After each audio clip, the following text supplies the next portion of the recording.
All right, let me see, get my script all ready. Can I just blow my Okay, nose guys. before we begin? I'll be right there.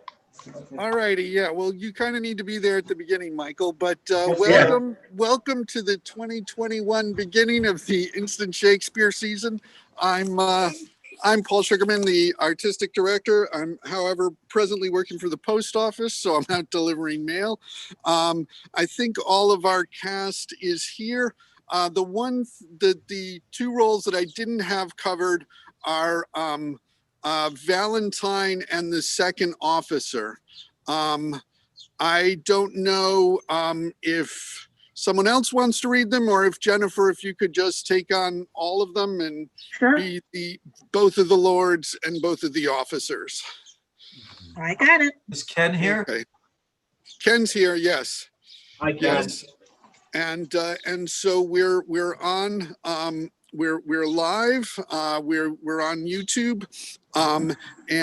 So just, I guess, before we get started, just sort of a quick reminder, what we do is when you're in the scene, you have your video on and your sound on, and when you're not in the scene, you have them off.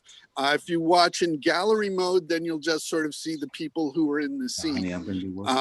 And that's also as the way, hopefully it will go up onto YouTube as the streaming. And so let me just introduce, let you all sort of introduce yourselves into what roles you're playing, and then you can get going, and I'll try and listen for as long as I can, but I'll be turning over the hosting to Eleanor. I think that show me again what I do to go into following the speakers. What do you mean in terms of spotlighting people? Well, not just spotlighting, but going to the individual, to the loudest speaker. Okay, well, I mean, you have as panelists, you have the regular Zoom meeting options, which is to look either in gallery or in speaker. And when you're in speaker view, the person who's speaking will be the one person who's seen large, and the other people are small. And that's what will go onto YouTube as well?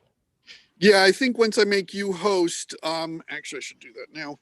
That I think what you're watching will be what becomes what people how people see it. So keep it on gallery view. I just lost my script. Hold on. They won't see me looking at the chat, will they? No. It doesn't do that. Okay, so I'm changing the host to you, Eleanor. So we should, so it's on YouTube and also recording on the cloud. So we should be good. So let me just, let's just introduce each of the people, and so you can then say who you're playing. So Eleanor, we'll start with you. I'm Eleanor Elizabeth Foreman, and I'm playing the Countess Olivia. His phone. Okay, and Jackie. Oh, I'm Jacqueline Margolis, and I'm playing Mariah. Okay, Johanna. Hi, I'm Johanna Erickson, and I am playing Viola and Cesario. Great. Beth. Hi, I'm Beth Conley. I'm playing the captain and Antonio. Okay, Julie. Hi, I'm Julie Kirshner. I'm playing Fabian. And Sean. Sean Buckley, Sebastian, Viola's brother. Hi, brother. And David. I'm David Cedar. I'm Satobi Belch. And Michael. I'm Michael Gardner, and I'm playing Duke Orsino. All right, Jennifer. I'm Jennifer Finger. I'm playing Curio, Valentine, the two officers, and the priest. All right, and Tony. You're muted. Get some more water. Tony? Tony, you're muted. My apologies. I'm Tony Scheinman, and I'm playing the part of Feste the Clown. And Angus. Angus Hepburn playing Malvolio, which I first played in 1964 at high school. Revisiting. Yeah, it's always He's good to grown come into the back to a part. role that you've done before. Wonderful. And Ken? I'm Kenneth Wayne. I'm playing Sir Andrew. All right.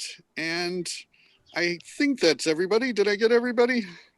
I think so. Well, anyways, thank you all so much for doing this. Have fun with the text.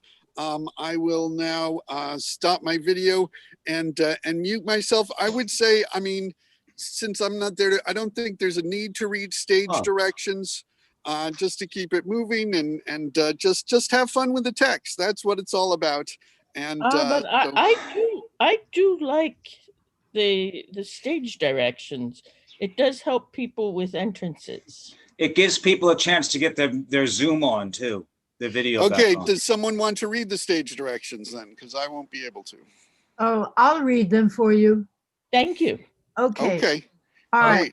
The only request, I have a request that we do take a break at some point. Just for.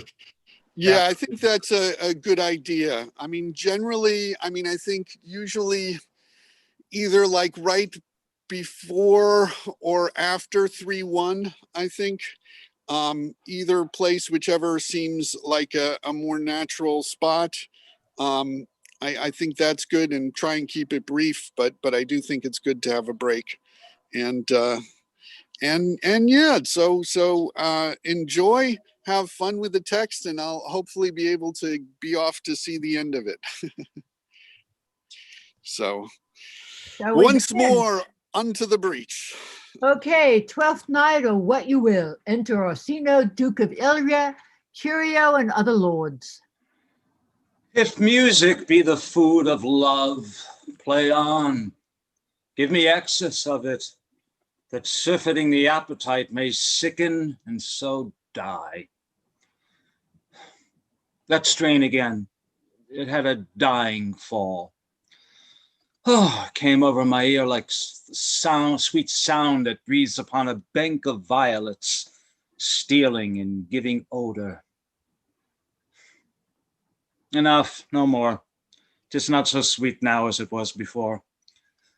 Oh, spirit of love, how quick and fresh art thou, that notwithstanding thy capacity, receivest as the sea, naught enters there of what validity and pitch soe'er, but falls into abatement and low price, even in a minute, so full of shapes is fancied, that it alone is fantastical. Will you go hunt, my lord? What, Curio? The heart. Why, so I do, the noblest that I have. Oh, when mine eyes did see Olivia first, methought she purged the air of pestilence. That instant was I turned into a hart, and my desires, like fell and cruel hounds, ever since pursue me.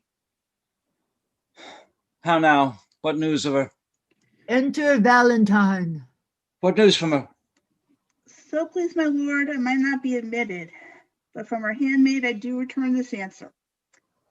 The element itself, till 7 years heat, shall not behold her face at ample view. But like a cloistress she will veiled walk and water once a day her chamber round with eye-offending brine. All this to season a brother's dead love, which she would keep fresh and lasting in her sad remembrance. Oh, she that hath a heart of that fine frame, to pay this debt of love but to her brother. How will she love when the rich golden shaft has killed the flock of all affections else that live in her? When liver, brain, and heart, these sovereign thrones, are all supplied and filled her sweet perfection with one self-king. Away before me, to sweet beds of flowers, love's thoughts lie rich when canopied with bowers.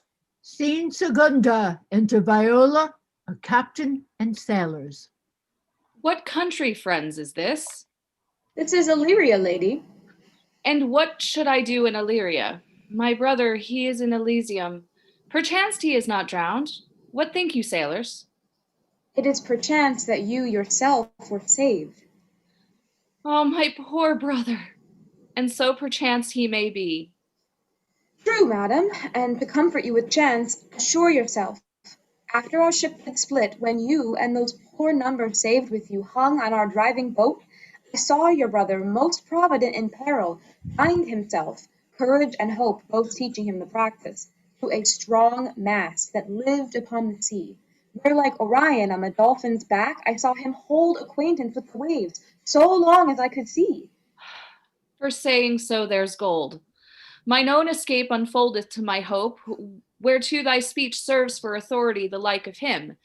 Know'st thou this country? Ay, madam, well, for I was bred and born not 3 hours' travail from this very place.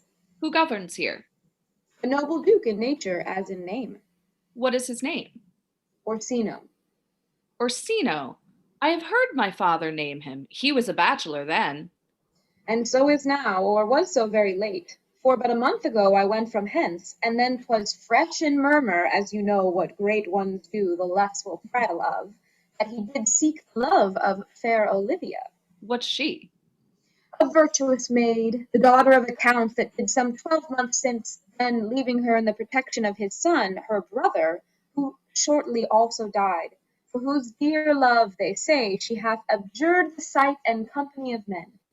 Oh, that I served that lady, and might not be delivered to the world till I had made mine own occasion mellow what my estate is. That were hard to compass, because she will admit no kind of suit, no, not the duke's. There is a fair behavior in thee, captain, and though that nature with a beauteous wall doth oft close in pollution, yet of thee I will believe thou hast a mind that suits with this thy fair and outward character. I prithee, and I'll pay thee bounteously, conceal me what I am, and be my aid, for such disguise as haply shall become the form of my intent. I'll serve this duke. Thou shalt present me as a eunuch to him. It may be worth thy pains, for I can sing, and speak to him in many sorts of music that will allow me very worth his service. What else mayhap to time I will commit, only shape thou thy silence to my wit. Be you his eunuch, and your mute I'll be. When my tongue blabs, then let mine eyes not see. I thank thee. Lead me on. Scene 3 enters Sir Toby and Maria. What a plague means my niece to take the death of their brother thus? I'm sure care's an enemy to life. By my troth, Sir Toby, you must come earlier at night. Your cousin, my lady, takes great exceptions to your ill honors. Why, let her accept before accepted. Ay, but you must confine yourself within the modest limit of order. Confine? I'll confine myself no finer than I am. These clothes are good enough to drink in, and so be these boots too. And they be not, let them hang themselves in their own straps. That quaffing and drinking will undo you. I heard my lady talk of it yesterday, and of a foolish knight that you brought in one night here to be her wooer. Whoa, Sir Andrew Aguecheek? He's as tall a man as any in Illyria. What's that to the purpose? Why, he has 3,000 ducats a year. Aye, but he'll have but a year in all those ducats. He's a very fool and a prodigal. Fie that you'll say so. He plays with the viol de gamboys and speaks 3 or 4 languages word for word without book, and have all the good gifts of nature. Oh, he has indeed almost natural. For besides that, he's a fool, he's a great quarreler, and but that he hath the gift of a coward. To allay the gust he hath in quarreling, 'tis thought among the prudent, he would quickly have the gift of a grave. By his hand, they are scoundrels and subtractors that say so of him. Who are they? They that add more are. He's drunk nightly in your company. With drinking health to my niece. I'll drink to her as long as there's a passage in my throat, and drink in Illyria. He's a coward and a coistrel that will not drink to my niece, till his brains to the toe like a parish top. What wench! Castellano vulgo. But here comes Sir Andrew Ague-Face. Enter Sir Andrew. Sir Toby Belch. How now, Sir Toby Belch? Sweet Sir Andrew. Bless you, fair shrew. And you too, sir. Accost, Sir Andrew, accost. What's that? My niece's chambermaid. Good Mistress Accost, I desire better acquaintance. My name is Mary, sir. Good Mistress Mary Accost. You mistake, knight. Accost is front her, board her, woo her, assail her. By my troth, I would not undertake her in this company. Is that the meaning of accost? Oh, fare you well, gentlemen. And let thou part so, Sir Andrew, would thou mightst never draw sword again. And you part so, mistress? I would I might never draw sword again. Fair lady, do you think you have fools in hand? Sir, I have not you by the hand. Marry, but you shall have, and here's my hand. Oh, no, sir, thought it's free. I pray you bring your hand to the buttery bar and let it drink. Wherefore, sweetheart, what's your metaphor? It's dry, sir. Why, I think so. I am not such an ass, but I can keep my hand dry. But what's your jest? A dry jest, sir. Are you full of them? Aye, sir, I have them at my fingers' end. Mary, no, I let go your hand. I am barren. Oh, knight, thou lackst a cup of canary. When did I see thee so put down? Never in your life, I think, unless you see canary put me down. Methinks sometimes I have no more wit than a Christian or an ordinary man has. But I am a great eater of beef, and I believe that does harm to my wit. No question. And I thought that I'd forswear it. I'll ride home tomorrow, Sir Toby. Why, my dear knight? What is pourquoi? Do or not do? I would I had bestowed that time in the tongues that I have in fencing, dancing, and bear baiting.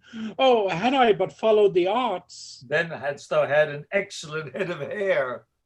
Why, would that have mended my hair? Past question, for thou seest it will not cool my nature. But it becomes me well enough, does not? Excellent. It hangs like flax on a distaff, and I hope to see a housewife take thee between her legs and spit it off. Faith, I'll home tomorrow, Sir Toby. Your niece will not be seen, or if she be, it's 4-1, she'll none of me. The Count himself here hard by woos her. Oh, she'll none of the Count. She'll not match above her degree, neither in estate, years, nor wit. I have heard her swear it. Tut, there's life in it, man. I'll stay a month longer. I am a fellow of the strangest mind in the world. I delight in masks and revel sometimes all together. Art thou good at these kickshaws, knight? As any man in Illyria, whatsoever he be under the degree of my betters, and yet I will not compare with an old man. What is thy excellence in a galliard, knight? Faith, I can cut a caper. And I can cut the mutton to it. And I think I have the back trick simply as strong as any man in Illyria. Wherefore are these things hid? Wherefore are these gifts a curtain before them? Are they like to take dust like Mistress Mal's picture? Why dost thou not go to church in a galliard and come home in a coranto? My very walk should be a jig. I would not so much as make water, but in a syncopace. What dost thou mean? Is it a world to hide virtues in? I did think by the constitution of thy leg, it was formed under the star of a galliard. Aye, 'tis strong, and it does indifferent well in a darned coloured stock. Shall we sit about some revels? What shall we do else? Were we not born under Taurus? Taurus, that's sides and hearts. No, sir, it is legs and thighs. Let me see thee caper. Higher! Excellent. Scene 4, enter Valentine and Viola in man's attire.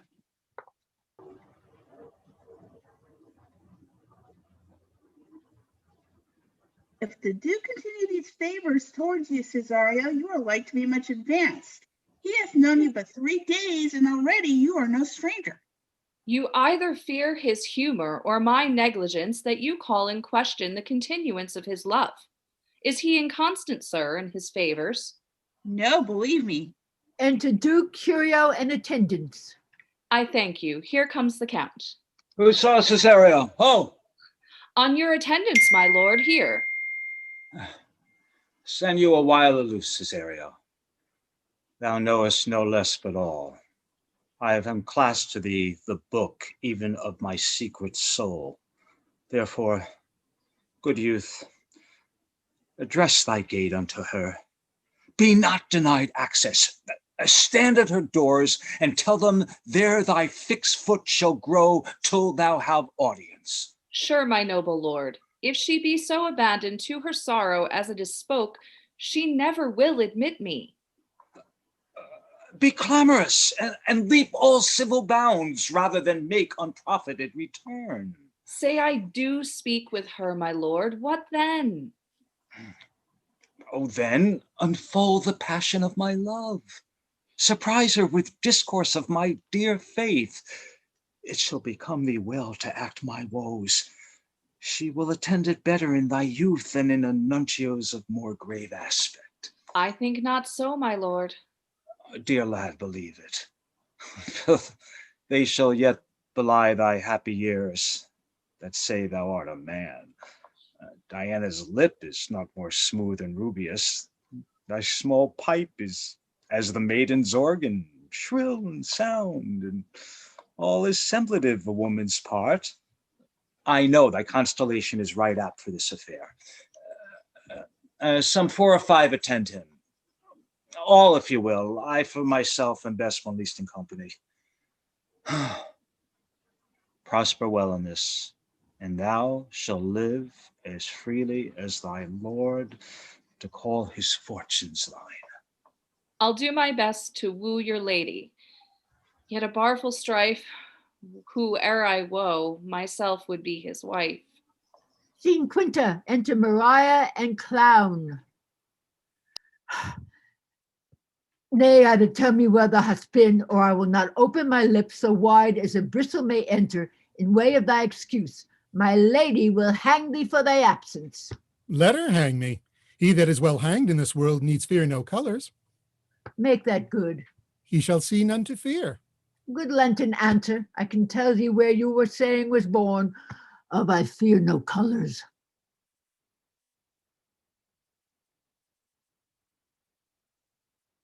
Tony, you're Where, good Mistress Mary? in the wars, and that may you be bold to say in your foolery. Well, God give them wisdom that have it, and those that are fools, let them use their talents. Yet you will be hanged for being so long absent, or to be turned away. Is not that as good as a hanging to you? Many a good hanging prevents a bad marriage, and as for turning away, let summer bear it out. You are resolute then. Not so, neither, but I am resolved on 2 points. That if one break, the other will hold, or if both break, your gaskets fall. Apt in faith, very apt. Go thy ways, go thy ways. And if Sir Toby would leave drinking, were't as witty a piece of Eve's flesh as any Illyria. Oh, peace, you rogue, no more of that. Oh, here comes my lady. Make your excuse wisely, you were best. Enter Lady Olivia with Malvolio. You're off, your sound's off. Oh, wit an it be thy will, put me into good fooling. Those wits that think they have thee do very oft prove fools, and I, that am sure I lack thee, may pass for a wise man. For, what says Quinopolis? Better a witty fool than a foolish wit. God bless thee, lady. Take the fool away. Do you not hear, fellows? Take away the lady. Go to. You're a dry fool. I'll no more of you. Besides, you grow dishonest. To Madonna, that drink in good counsel will amend. For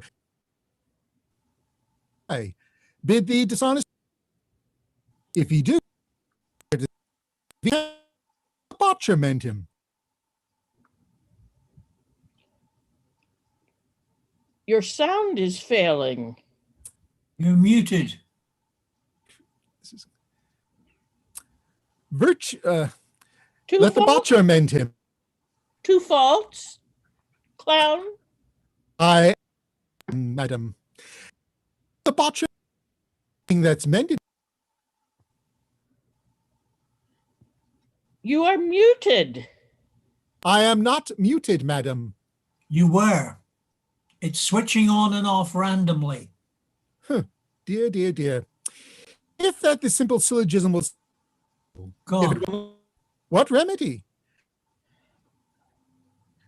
Perhaps you should remove yourself from our presence and return with your voice intact.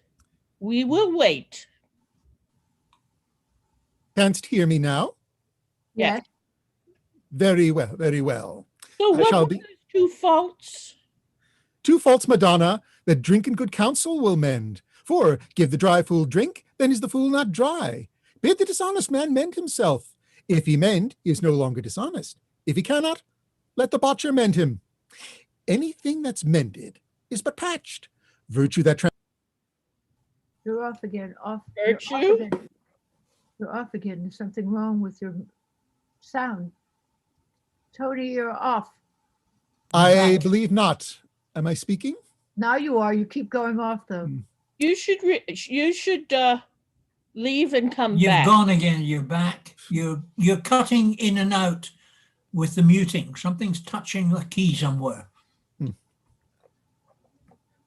Perhaps if you restart your computer. You're gone. You're back. You're gone. You're back. You're gone. You're back. You're gone. You're back. It's cutting in and out to mute you. I don't know what it is, Tony. You're gone.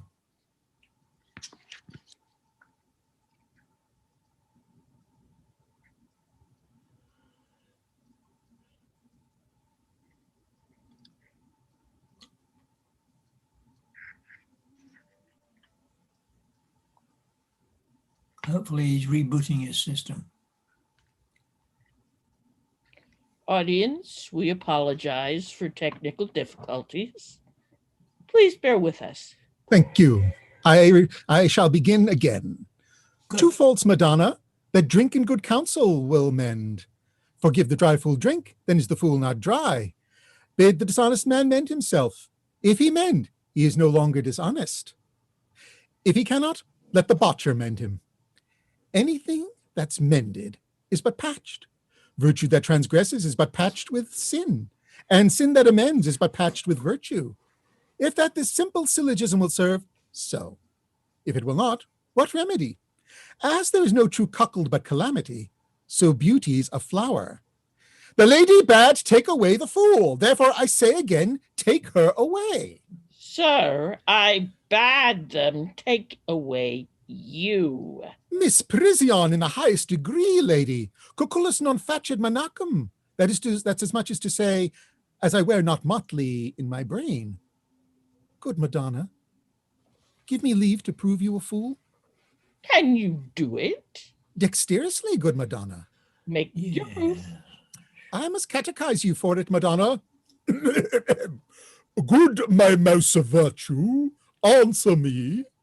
Well, sir, for want of other idleness, I'll bide your proof. Good Madonna, why mournest thou? Good fool, for my brother's death. I think his soul is in hell, Madonna.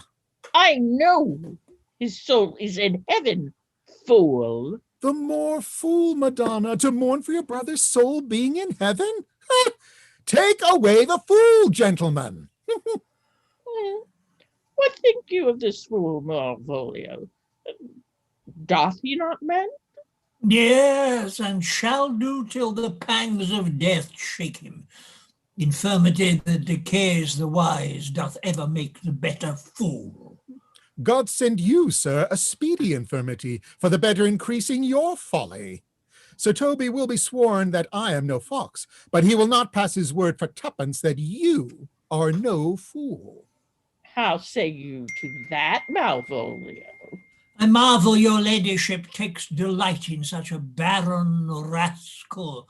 I saw him put down the other day with an ordinary fool that hath no more brain than a stone. Look you, he's out of his guard already. Unless you laugh and minister occasion to him, he's gagged. Oh, I protest I take these wise men that crow so at these set kind of fools no better than the fool's zanies. Oh, you are sick of self-love, Malvolio, and faced with a distempered appetite. To be generous, guiltless, and of free disposition is to take those things for bird bolts that you deem cannon bullets. There is no slander in an allowed fool, though he do nothing but rail, nor no railing in a known discreet man, though he do nothing but reprove. No, Mercury, indulge thee with leasing, for thou speakest well of fools. Enter Maria. Madam, there is at the gate a young gentleman, much desires to speak with you. From the Count Orsino, is it? I know not, madam. 'Tis a fair young man and well attended. Who of my people hold him in delay? Sir Toby, madam, your kinsman. Fetch him off, I pray you. He speaks nothing but madman. Fie on him. Go you, Malvolio. If it be a suit from the Count, I am sick or not at home, what you will, to dismiss it. Now you see, sir, how your fooling grows old, and people dislike it. Thou hast spoke for us, Madonna, as if thy eldest son should be a fool, whose skull Jove cram with brains, for here he comes. One of thy kins has a most weak pia mater. By mine honor, half drunk. What is he at the gate, cousin? A gentleman. A gentleman? What gentleman? 'Tis a gentleman here. A plague of his pickled herring. Sot. Oh, now, good Sir Toby. Cousin, how have you come so early by this lethargy? Lechery? I defy lechery. There's one at the gate. I marry, what is he? Let it be the devil any will, I care not. Give me faith, I say. Well, it's all one. What's a drunken man like, fool? Like a drowned man, a fool, and a madman. One draught above heat makes him a fool, the second mads him, and the third drowns him. Go thou and seek the crowner, and let him sit on my cuz, for he's in the third degree of drink, he's drowned. Go look after him. He is but mad yet, Madonna, and the fool shall look to the madman. Enter Malvolio. Madam, young fellow swears he will speak with you. I told him you were sick. He takes on him to understand so much, and therefore comes to speak with you. I told him you were asleep. He seems to have a foreknowledge of that too, and therefore comes to speak with you. What is to be said to him, lady? He's fortified against any denial. Tell him he shall not speak with me. Oh, has been told so. And he says he'll stand at your door like a sheriff's post and be the supporter to a bench, but he'll speak with you. What kind of man is he? Of mankind. What manner of man? Oh, very ill manner. He'll speak with you, will you or no. Of what personage in years is he? Not yet old enough for a man, nor young enough for a boy, as a squash is, before 'tis peas cod or a codling, which is almost an apple. 'Tis with him in standing water between boy and man. He's very well favoured, and he speaks very shrewishly. One would think his mother's milk was scarce out of him. Let him approach. Call in my gentlewoman. A gentlewoman, my lady calls. Enter Maria. Give me my veil. Come, throw it o'er my face. We'll once more hear Orsino's embassy. The honorable lady of the house. Which is she? Speak to me, I shall answer for her. Your will. Most radiant, exquisite, and unmatchable beauty. I pray you tell me if this be the lady of the house, for I never saw her. I would be loath to cast away my speech, for besides that it is excellently well penned, I have taken great pains to con it. Good beauties, let me sustain no scorn. I am very comfortable, even to the least sinister usage. Whence came you, sir? I can say little more than I have studied, and that questions out of my part. Good gentle one, give me modest assurance. If you be the lady of the house, that may proceed in my speech. Are you a comedian?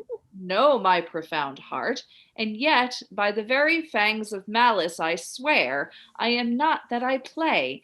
Are you the lady of the house? If I do not usurp myself, I am. Most certain. If you are she, you do usurp yourself, for what is yours to bestow is not yours to reserve. But this is from my commission. I will on with my speech in your praise, and then show you the heart of my message. Come to what is important in it. I forgive you the praise. Alas, I took great pains to study it, and 'tis poetical. It is the more like to be feigned. I pray you keep it in. I heard you were saucy at my gates, and allowed your approach rather to wonder at you than to hear you. If you be not mad, be gone. If you have reason, be brief. 'Tis not that time of moon with me to make one in so skipping a dialogue. We'll hoist sail, sir. Here lies your way. No good swabber. I am to hull here a little longer. Some mollification for your giant, sweet lady. Tell me your mind. I am a messenger. Surely you have some hideous matter to deliver, when the courtesy of it is so fearful. Speak your office. It alone concerns your ear. I bring no overture of war, no taxation of homage. I hold the olive in my hand. My words are as full of peace as matter. Yet you began rudely. What are you? What would you? The rudeness that hath appeared in me have I learned from my entertainment. What I am and what I would are as secret as maidenhead to your ears, divinity to any other's profanation. Give us the place alone. We will hear this divinity. Now, sir, what is your text? Most sweet lady. A comfortable doctrine, and much may be said of it. Where lies your text? In Orsino's bosom. In his bosom? In what chapter of his bosom? To answer by the method, in the first of his heart. Oh, I have read it. It is heresy. Have you no more to say? Good madam, let me see your face. Have you any commission from your lord to negotiate with my face? You are now out of your text. But we will draw the curtain and show you the picture. Look you, sir, such a one I was this present. Is not well done? Excellently done, if God did all. 'Tis in grain, sir, 'twill endure wind and weather. His beauty truly blent, whose red and white nature's own sweet, and cunning hand laid on. Lady, you are the cruelest she alive, if you will lead these graces to the grave, and leave the world no copy. Oh, sir, I will not be so hard-hearted. I will give out diverse schedules of my beauty. It shall be inventoried, and every particle and utensil labeled to my will as item, 2 lips indifferent red, item, 2 gray eyes with its 2 item, 1 neck, 1 chin, and so forth. Were you sent hither to praise me? I see what you are. You are too proud. But if you were the devil, you are fair. My lord and master loves you. Oh, such love could be but recompensed though you were crowned the nonpareil of beauty. How does he love me? With adorations, fertile tears, with groans that thunder, love with sighs of fire. Your lord does know my mind. I cannot love him, yet I suppose him virtuous, know him noble, of great estate, a fresh and stainless youth, in voices well divulged, free, learned, and valiant, and in dimension and the shape of nature a gracious person. But yet I cannot love him. He might have took his answer long ago. If I did love you in my master's flame, with such a suffering, such a deadly life, in your denial I would find no sense. I would not understand it. Why, what would you? Make me a willow cabin at your gate, and call upon my soul within the house. Write loyal cantons of contempt, love, and sing them loud even in the dead of night. Hollow your name to the reverberate hills, and make the babbling gossip of the air. Cry out, Olivia! You should not rest between the elements of air and earth, but you should pity me. You might do much. What is your parentage? Above my fortunes, yet my state is well. I am a gentleman. Get you to your lord. I cannot love him. Let him send no more, unless, perchance, you come to me again to tell me how he takes it. Fare you well. I thank you for your pains. Spend this for me.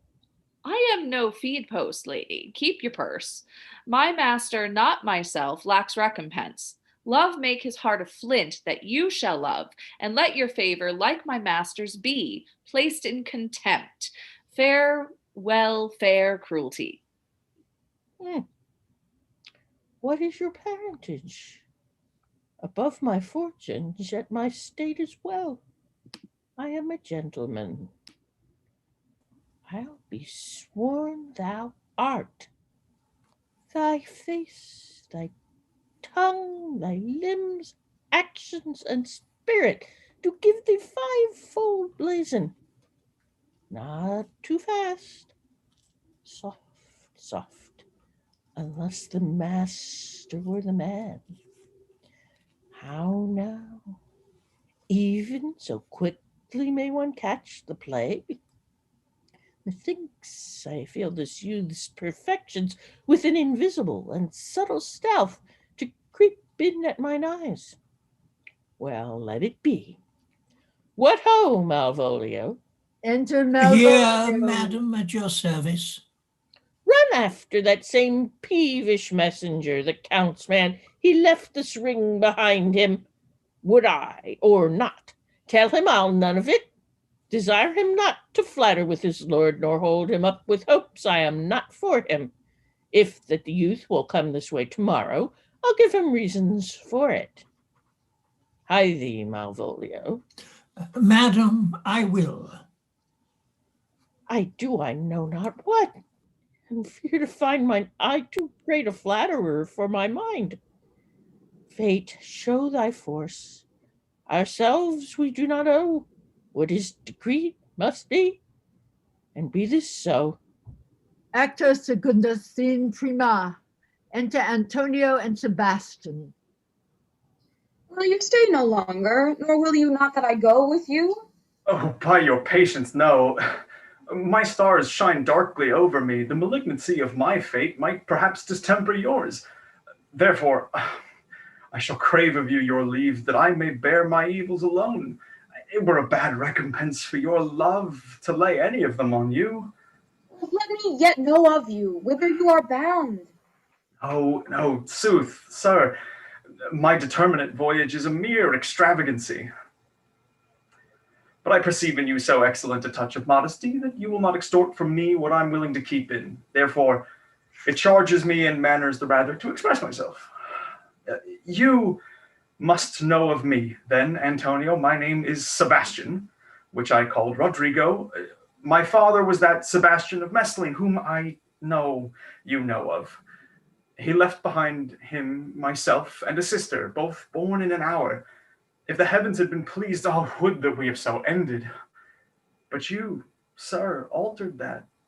For some hour before you took me from the breach of the sea, was my sister drowned. Alas, the day. Oh, a lady, sir.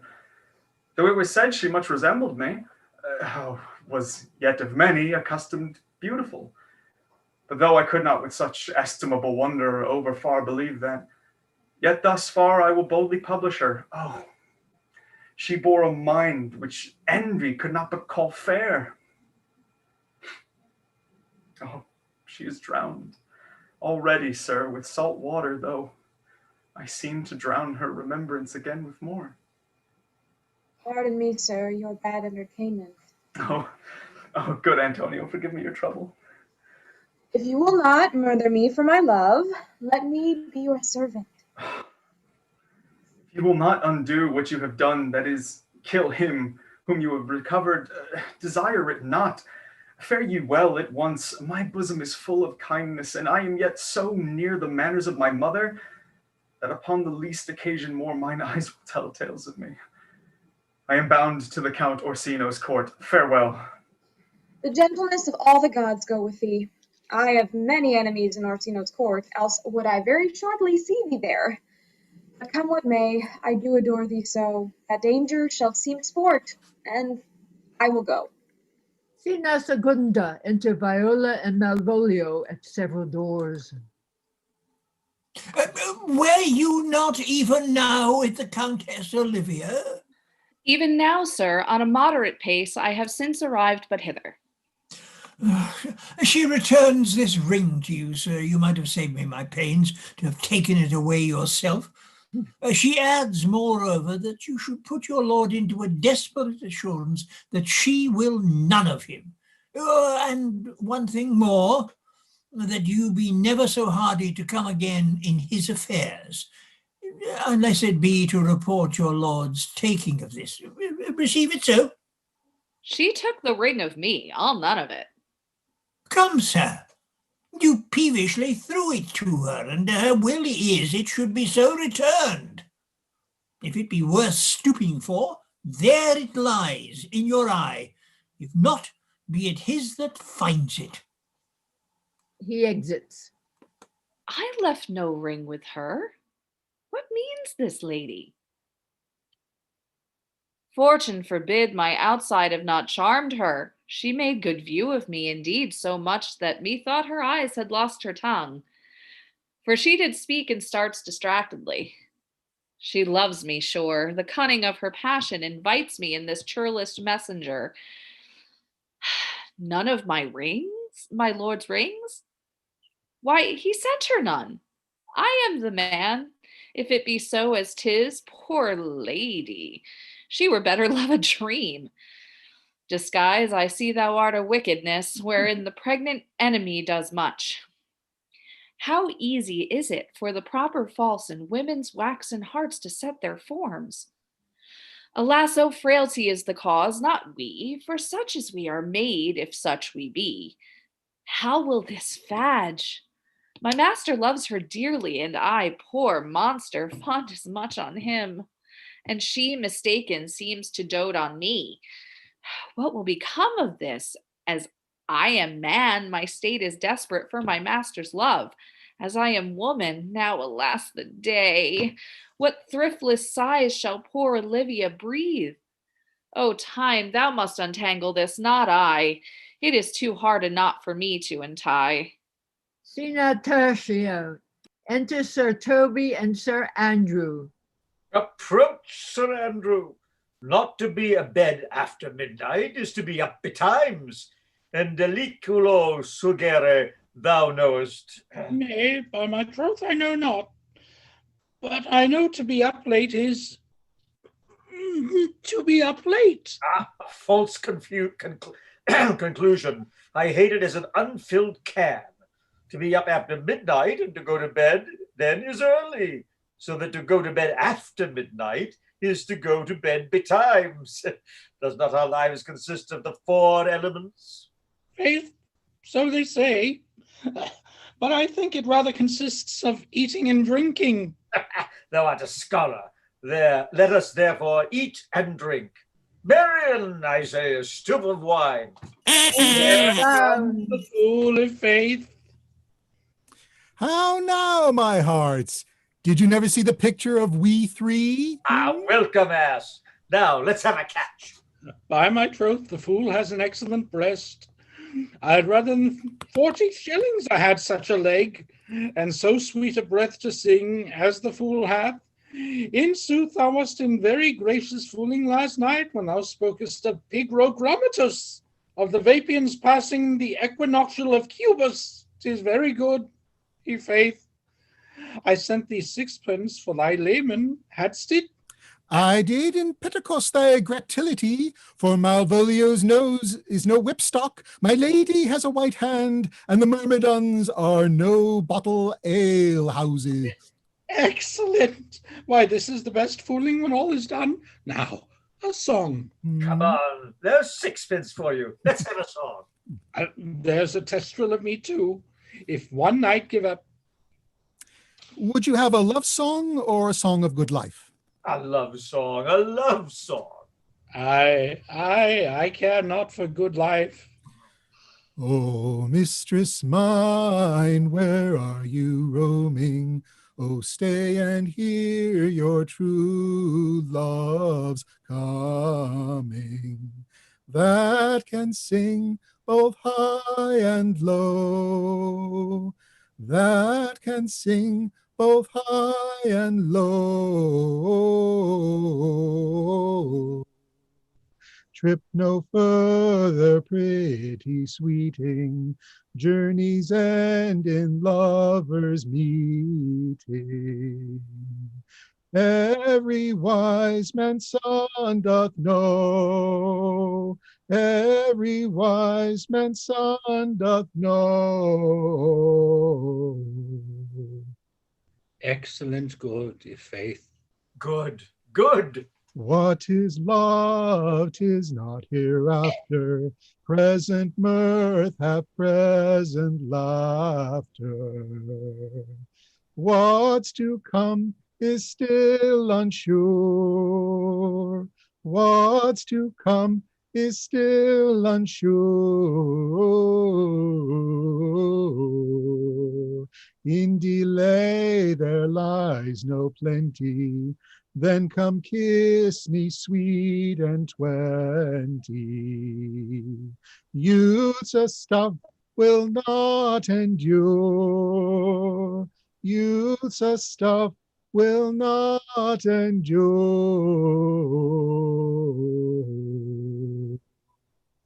A mellifluous voice, as I am true knight. Contagious breath. Very sweet and contagious, i' faith. To hear by the nose, it is dulcet in contagion. But shall we make the welkin dance indeed? Shall we rouse the night owl in a catch? And we will draw 3 souls out of 1 weaver? Shall we do that? And you love me? Let's do it. I am dog at a catch. Bar lady, sir, and some dogs will catch well. Most certain. Let our catch be thou knave. Hold thy peace, thou knave knight. I shall be constrained in it to call thee knave knight. 'Tis not the first time I have constrained one to call me knave. Begin, fool. It begins, hold thy peace. I shall never begin if I hold my peace. Oh, i' faith, come begin. Hold thy peace, I prithee, hold thy peace. Oh, Padawan, do you Down, keep maid. here? If my lady have not called up her steward Malvolio and bid him turn you out of doors, never trust me. My lady's a Catayan, we are politicians. Malvolio's a Pegger Ramsay, and 3 merry men, we. Am I not consanguineous? Am I not of her blood? Tilly Valley, lady. There dwelt a man in Babylon, lady. Mashroomy, the knight's in admirable fooling. Aye, he does well enough if he be disposed, and so do I too. He does it with a better grace, but I do it more natural. Oh, the 12th day of For December. the love of peace. Oh, enter Malvolio.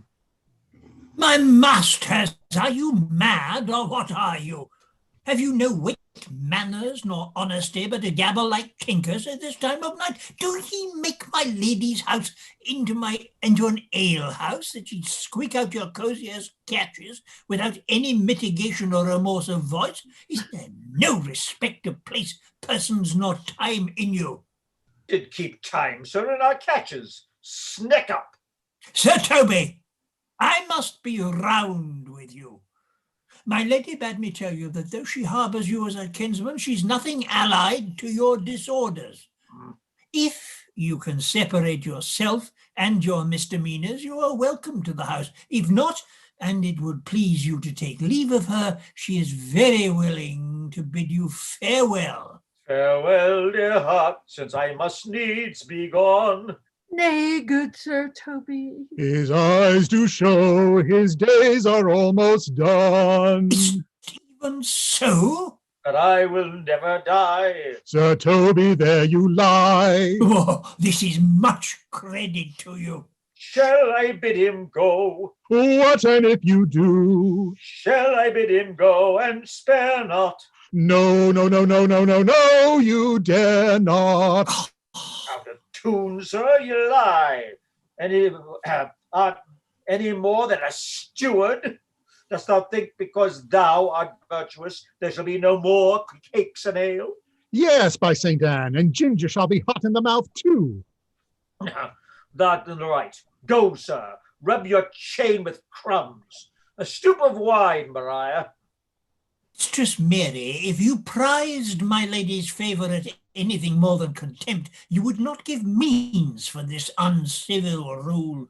She shall know of it by this hand. Oh, go shake your ears.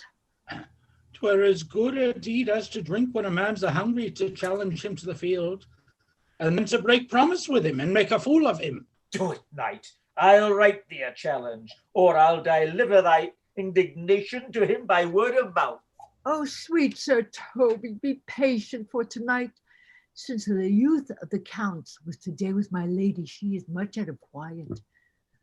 For Monsieur Malvolio, let me alone with him. If I do not gull him into an A-word and make him a common recreation, do not think I have wit enough to lie straight in my bed. I know I can do it. Possess us. Tell us something of him. Marry, sir, sometimes he is a kind of Puritan. Oh, if I thought that, I'd beat him like a dog. For what? For being a Puritan? Thy exquisite reason, dear knight. I have no exquisite reason for it, but I have reason good enough. Oh, the devil of Puritan that he is, or anything constantly but a time pleaser, an affectioned ass that can't state without book and utters it by great swaths, the best persuaded of himself, so crammed as he thinks with excellencies, that it is his grounds of faith that all that look on him love him, and on that vice in him will my revenge find notable cause to work. What wilt thou do? I will drop in his way some obscure epistles of love, wherein by the color of his beard, the shape of his leg, the manner of his gait, expression of his eyes, forehead, and complexion, he shall find himself most feelingly personated. I can write very like my lady, your niece. On a forgotten matter, we can hardly make distinction of our hands. Excellent. I smell a device. I have it in my nose too. He shall think by the letters that thou wilt drop that they come from my niece, and that she's in love with him. Oh, my purpose is indeed a horse of that color. And your horse now would make him an ass? Ass, I doubt not. Oh, 'twill be admirable. Oh, Royal, I warrant you. I know my physic will work with him. I will plant you two and let the fool make a third where he shall find the letter. Observe his construction of it. Put this night to bed and dream on me of it. Farewell. Good night, Penthesilea. Before me, she's a good wench. She's a beagle true-bred and one that adores me. What of that? I was adored once too. Let's to bed, knight. Thou hadst need send for more money. If I cannot recover your niece, I am a foul way out. Send for money, knight. If thou hast her not in the end, call me cut. If I do not, never trust me. Take it how you will. Come, come, I'll go burn some sack. 'Tis too late to go to bed now. Come, knight. Come, knight. Scene quarter, enter Duke, Viola, Curia, and others.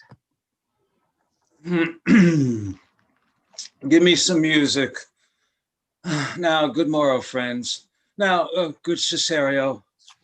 But that piece of song, that old and antique song we heard last night, methought it did relieve my passion much, more than light airs and recollected terms of those most brisk and giddy-paced times. Come, but one verse. He is not here, so please your lordship, that should sing it. Who was it?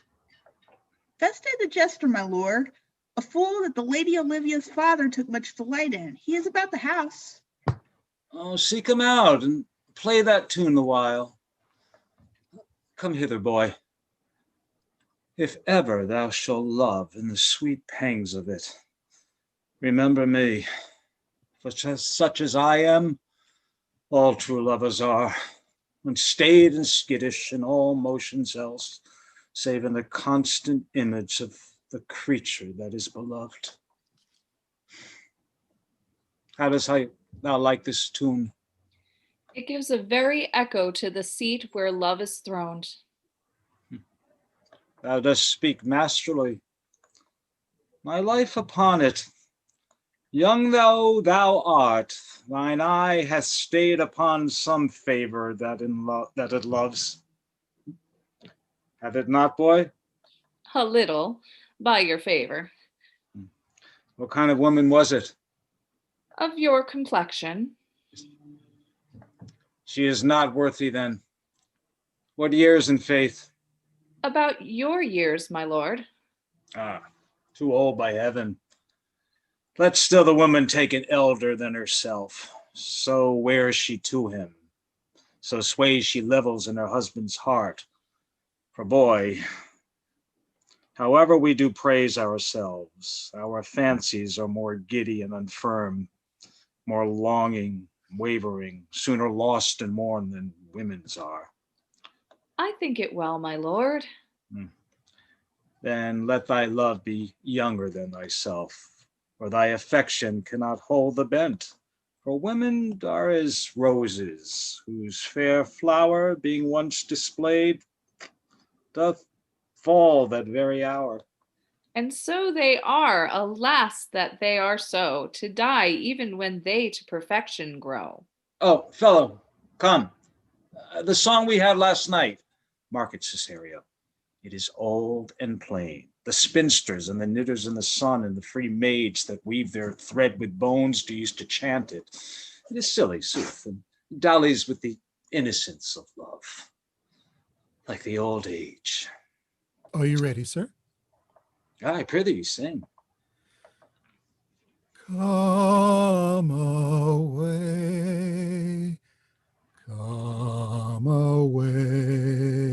death, and in sad cypress let me be laid.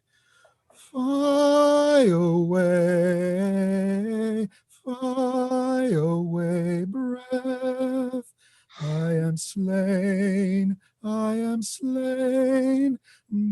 a fair, cruel maid. My shroud of white stuck all with you. Oh, prepare it, my part of death, my part of death. None so true did share it. Not a flower, not a flower sweet on my black coffin let there be strown. Not a friend, not a friend greet my poor corpse where my bones shall be thrown. 1,000 sighs to save. Lay me, you were sad true lover, never find my grave to weep there.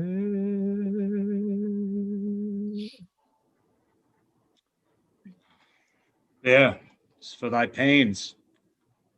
No pain, sir. I take pleasure in singing, sir. I'll pay thy pleasure then. Truly, sir. And pleasure will be paid one time or another. Give me leave now to leave thee. Now the melancholy god protect thee, and the tailor make thy doublet of changeable taffeta, for thy mind is a very opal. I would have men of such constancy put to sea, that their business might be everything and their intent everywhere. For that's it.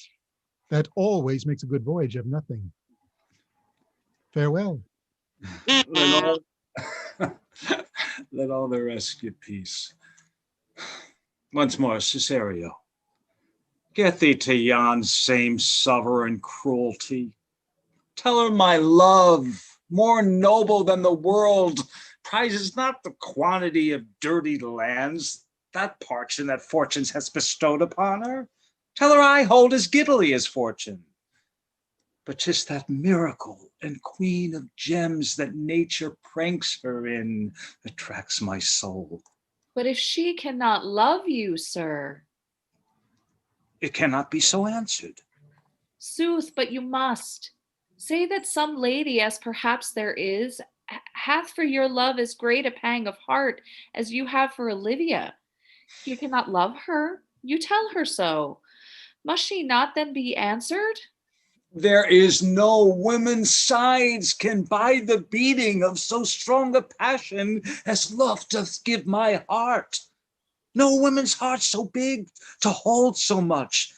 They lack retention. Alas, their love may be called appetite. No motion of the liver, but the palate. That suffers surfeit, cloyment, and revolt. But mine is all as hungry as the sea and can digest as much. Make no compare between that love a woman can bear and that I owe of Olivia. Aye, but I know. Aye, yeah. What does thou know? Too well what love women to men may owe. In faith, they are as true of heart as we. My father had a daughter loved a man, as it might be, perhaps, were I a woman, I should your lordship. And what's her history? A blank, my lord. She never told her love, but let concealment like a worm in the bud feed on her damask cheek. She pined in thought, and with a green and yellow melancholy, she sat like Patience on a monument, smiling at grief. Was not this love indeed? We men may say more, swear more, but indeed our shows are more than will, for still we prove much in our vows, but little in our love. But Died thy sister of her love, my boy? I am all the daughters of my father's house, and all the brothers too, and yet I know not. Sir, shall I to this lady? Aye, that's the theme. To her, in haste. Here, give her this jewel. Say, my love can give no place, bide no delay. Queen Quinta, enter Sir Toby, Sir Andrew, and Fabian. Come thy way, Signor Fabian. Nay, I'll come. If I lose a scruple of the sport, let me be boiled to death with melancholy.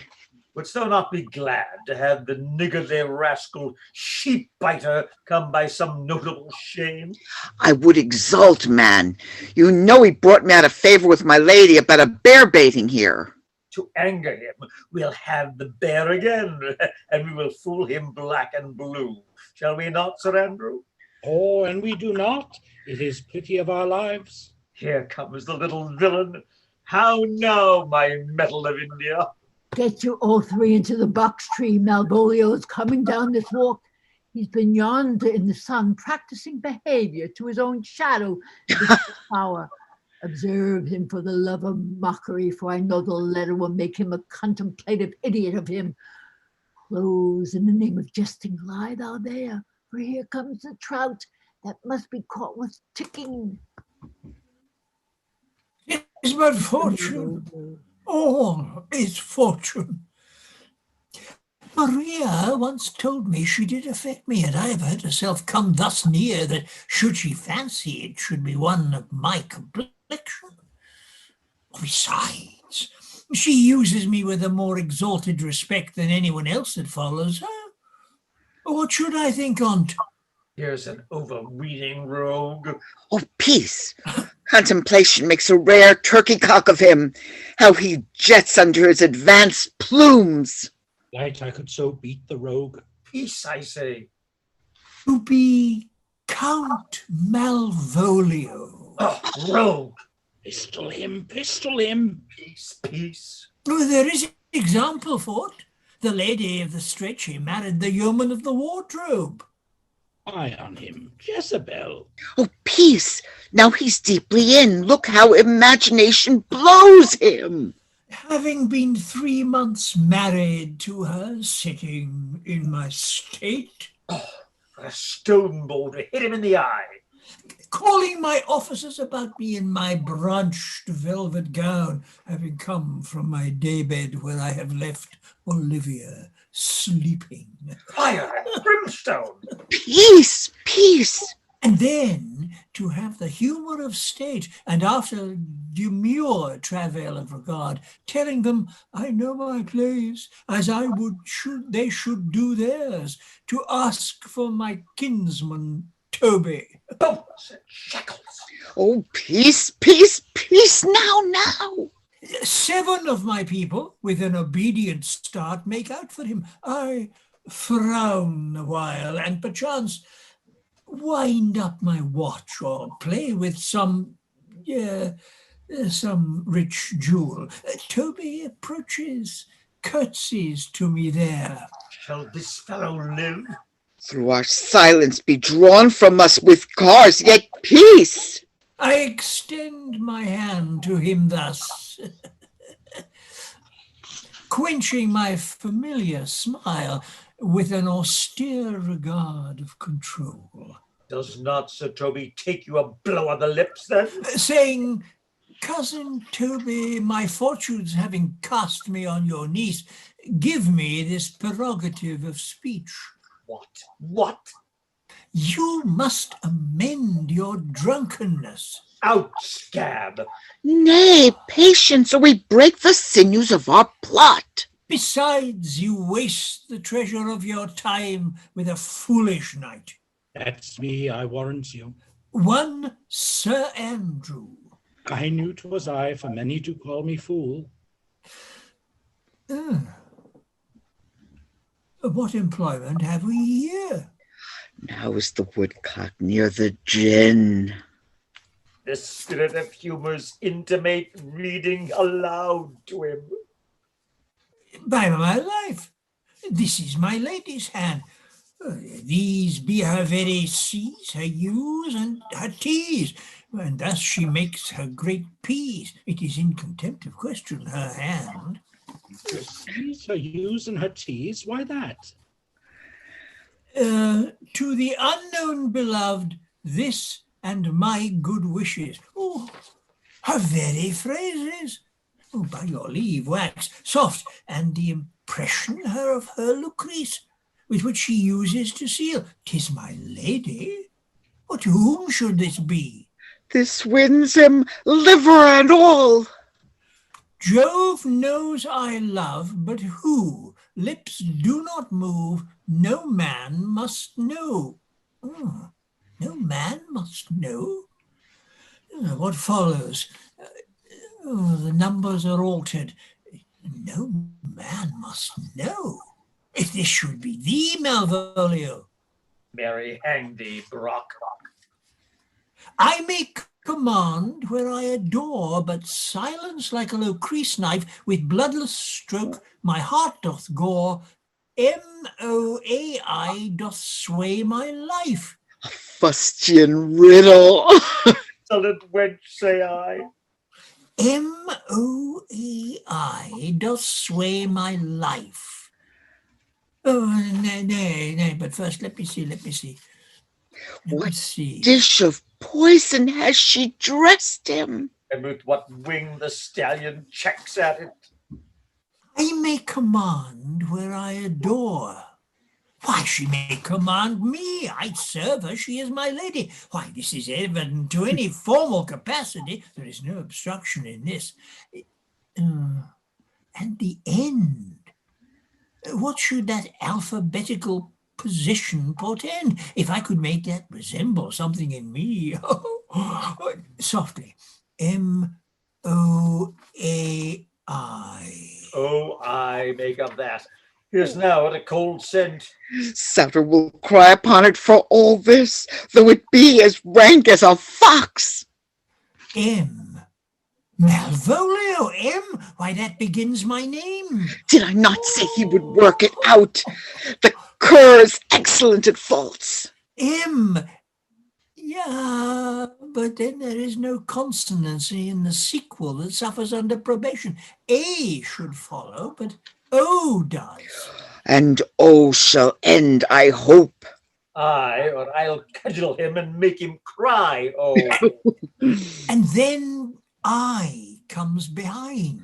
Aye, and you had any eye behind you, you might see more distraction at your heels than fortunes before you. M-O-A-I. This simulation is not as the former.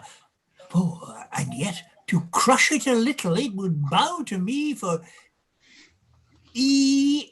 Very one of those letters are in my name. Oh, soft. Here follows prose. If this fall into thy hand, revolve.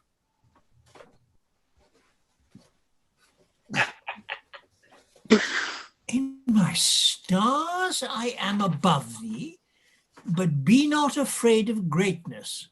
And some achieves greatness, and some have greatness thrust upon them. Thy fates open their hand, let thy blood and spirit embrace them, and to inure thyself to what thou art like to be, cast thy humble slough, and appear fresh.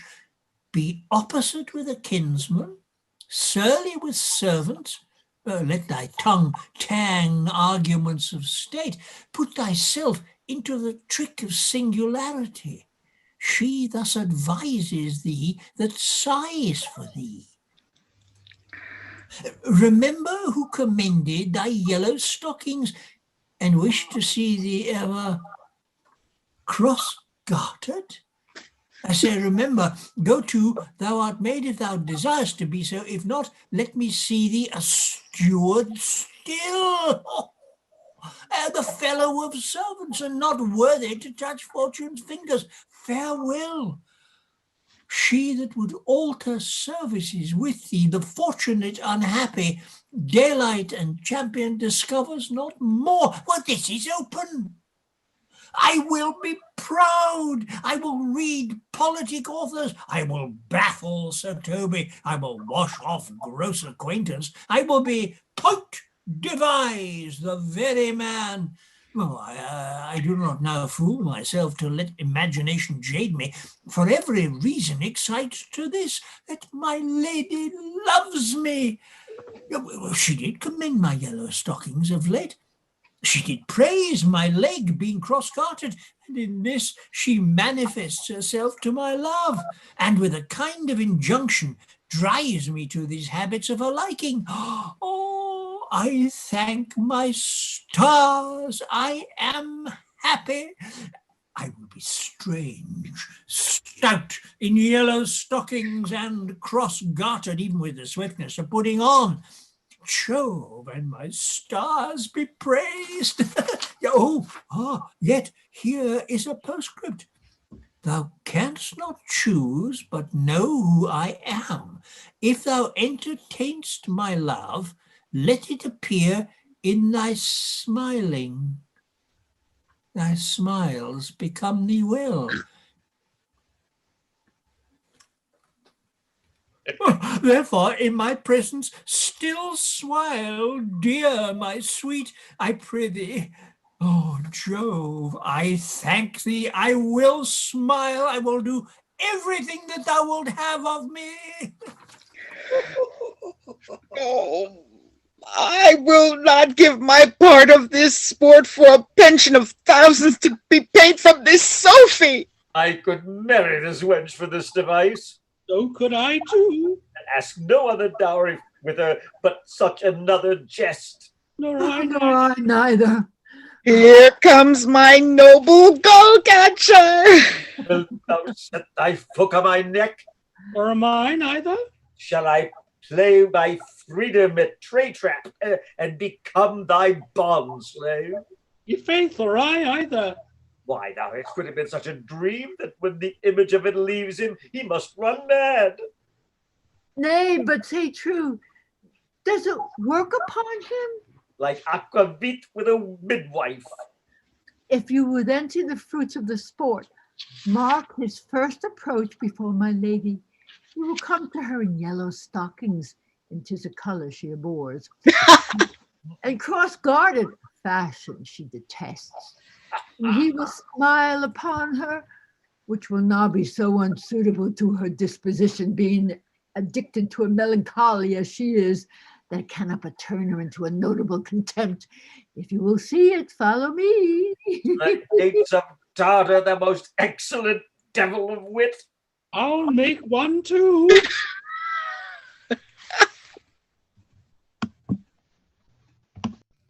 Enter. Now it's time for the break. You want to break? Okay, that's fine. Okay. Break. Okay, break, shall we? 5 minutes? Sure. 5 minutes. Oh, that was fun. But your singing was wonderful. Thank Yeah. you. Really I kind of borrowed it from Ben Kingsley. Oh, loved it, loved it. Were you loved it. making up the melody line, Tony? No, actually, like I said, I borrowed it from Ben Kingsley's Oh, okay. version in the film, the Trevor. Oh, Noah yeah, film. yeah. It's good. Liked Thank it. you. And thanks for the tip off about my mic. I get carried away at times.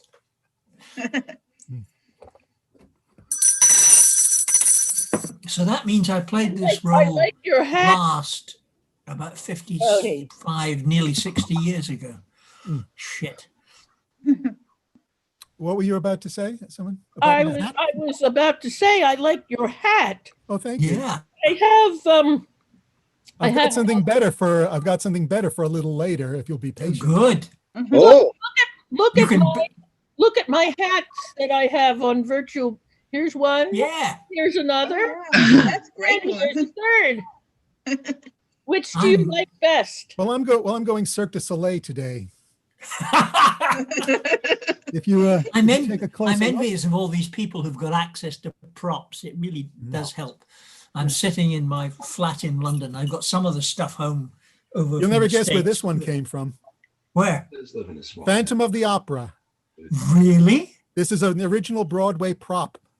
Oh, God. Good Wow. man. Oh, Yeah, I've Wow. acquired a few props from people like that in times. I don't So I talk was about it too asking much. you before, which of these three fool's caps do you like best? Run through them again. Okay. Number 1, Mm-hmm. number 2, Mm. number 3. Number 1. I like 2. I like two too. I like 2. Well, I thought 4. I thought 4 was a bit much. Yeah, I would agree What? with you, Tony. This one is a bit much. 4 of these is a bit much. I prefer a 3. I prefer a 3 cornered hat. Yeah.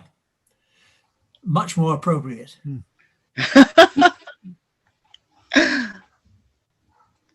It's a lovely play, isn't it? I mean, it Yes, really is. indeed. And this is the most musical of his plays. True. Yeah.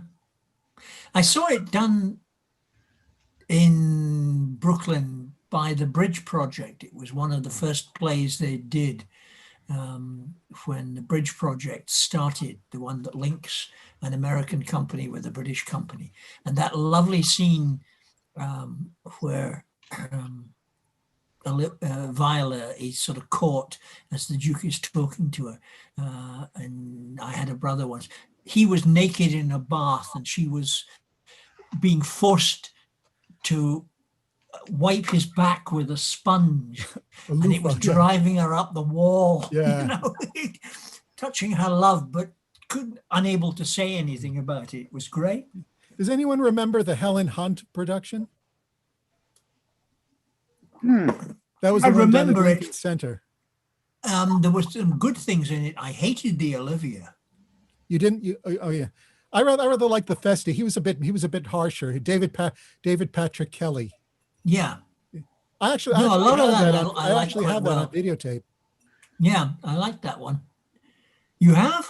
Ooh. Yeah. Ooh. If it's available, let me know. It was never made commercially available. No. But this was done professionally. Okay. No, it had some nice moments, but as I say, the Olivia I thought missed the point a little bit. But Helen Hunt was lovely. I think I had a crush on Helen Hunt at that time, so whatever she did was okay as far as I was concerned.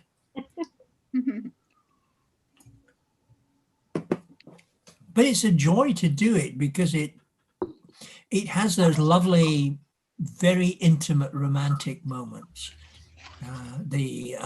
I had a brother once. What became of him? Oh, and it was just beautiful. Those speeches were wonderful. That whole bit when Viola confesses, I am all the brothers, I'm all the daughters of my father's house and all the brothers too, or the other way around. Beautiful. That film that they did was gorgeous. Who was doing it? I don't remember, but I remember that Orsino and Viola were standing on the edge of a cliff and it just zeroed in on her. She sank down into that confession. We are missing some people. We are? Well, you know, potty breaks take a bit of time to work yourself up. I'm back. I had my orange juice. That gave me my energy for now. Good. Good. Good. Except I wanted to throw in some vodka, but I figured maybe I'll wait till tomorrow. I've been throwing, instead of vodka, I've been putting some sake, which is only 12% alcohol. Ooh. And it works with ice cubes and orange juice, just like a what do you call it, an orange blossom. Oh, nice. Or, something like that. But it's lower than vodka. Vodka's 40 and sake's only about 12%. And it mixes with orange juice and ice cubes. It's like a nice drink. So it's just enough to take an edge off, but not enough to really get you drunk. Right. That's half the fun. I mixed vodka for the first time in sake the other day, with the orange juice and ice cubes, and I threw some grapes. We didn't know the difference. We both got wrong. Speaking of long breaks and intermissions, I always feel sorry for the ladies at the Delacorte Theater because that line Oh, is yeah. so long. And you see them running out, those who know better, who've been there, I've been there. running at intermission to get on that line because that line gets so long. Yes. And, and they have to keep the intermission long because then they let them use the men's room for the end. Well, there has been a slight rebellion in this country, in England, that when they start doing revamps of theatres, it has been made clear to them that they have to produce more toilet facilities in them. There go the classic stage theater. They have in the ladies' room, they have 2 stalls, and you can hardly move your arms in the stall. It's insanity. And one little sink. That's how much this giant theater has. One little bathroom. Yeah. Amazing. Not good enough. Where's Sir Andrew and Sebastian? Well, Sebastian's not needed for a little while. I'm here. Yet. He's there. Yeah. I'm not here either for. I'm always here. David, Steve Brown sent you my email. If you need me for anything in your one, let me know. Sorry? I think Stephen Brown sent you my email. If you need me for anything in the one you would play mastering. Yeah, let me know. I will do that. In fact, let me give that a moment's thought, okay? And I'll get back to you. Yeah, this is what keeps me sane in London as I sit in my little flat on Jews Walk, looking out at the parrots and the magpies. Is Andrew here? Are you in London? I'm in London. Oh, do I'm you in go London to now.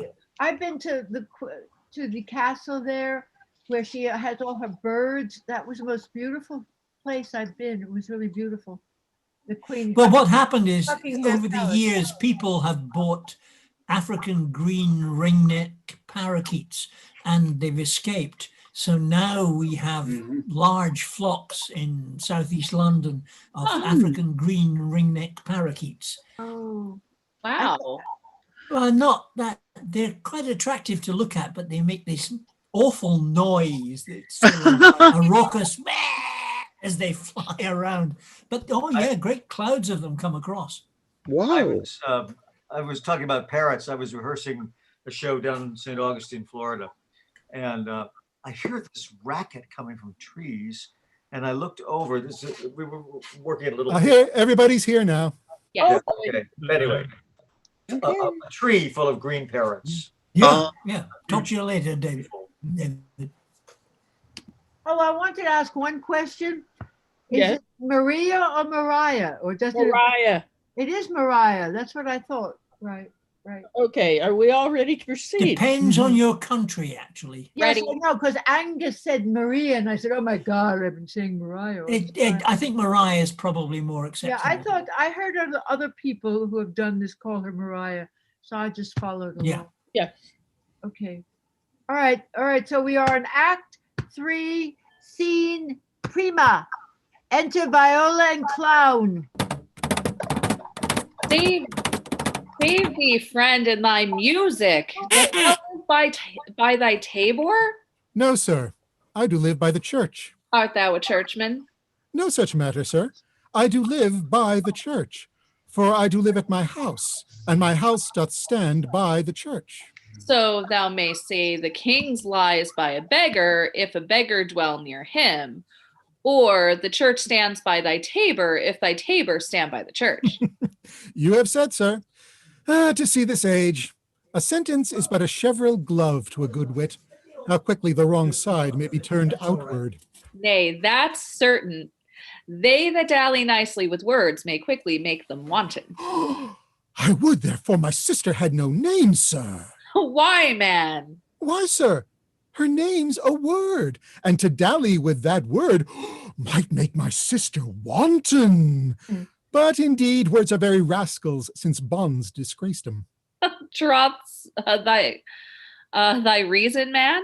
Troth, sir, I can yield you none without words, and words are grown so false I am loath to prove reason with them. I warrant thou art a merry fellow and cares for nothing. Not so, sir. I do care for something, but in my conscience, sir, I do not care for you. If that be to care for nothing, sir, I would it would make you invisible. Art not thou the Lady Olivia's fool? No, indeed, sir. The Lady Olivia hath no folly. She will keep no fool, sir, till she be married. And fools are as like husbands as pilchards are to herrings. The husband's the bigger. I am indeed not her fool, but her corrupter of words. I saw thee late at the Count Orsino's. Foolery, sir, does walk about the orb like the sun. It shines everywhere. I would be sorry, sir, but the fool should be as oft with your master as with my mistress. I think I saw your wisdom there. Nay, and thou pass upon me. I'll no more with thee. Hold, there's expenses for thee. Now Jove in his next commodity of hair send thee a beard. By my troth, I'll tell thee, I am almost sick for one, though I would not have it grow on my chin. Is thy lady within? Would not a pair of these have bread, sir? Yes, being kept together and put to use. I would play Lord Pandrus of Phrygia, sir, to bring a Cressida to this Troilus. I understand you, sir. 'Tis well begged. The matter, I hope, sir, is not great. A begging but a beggar. Cressida was a beggar. My lady is within, sir. I will consta to them whence you come. Who you were, who you are, and what you would are out of my welkin. I would say element, but the word is overworn.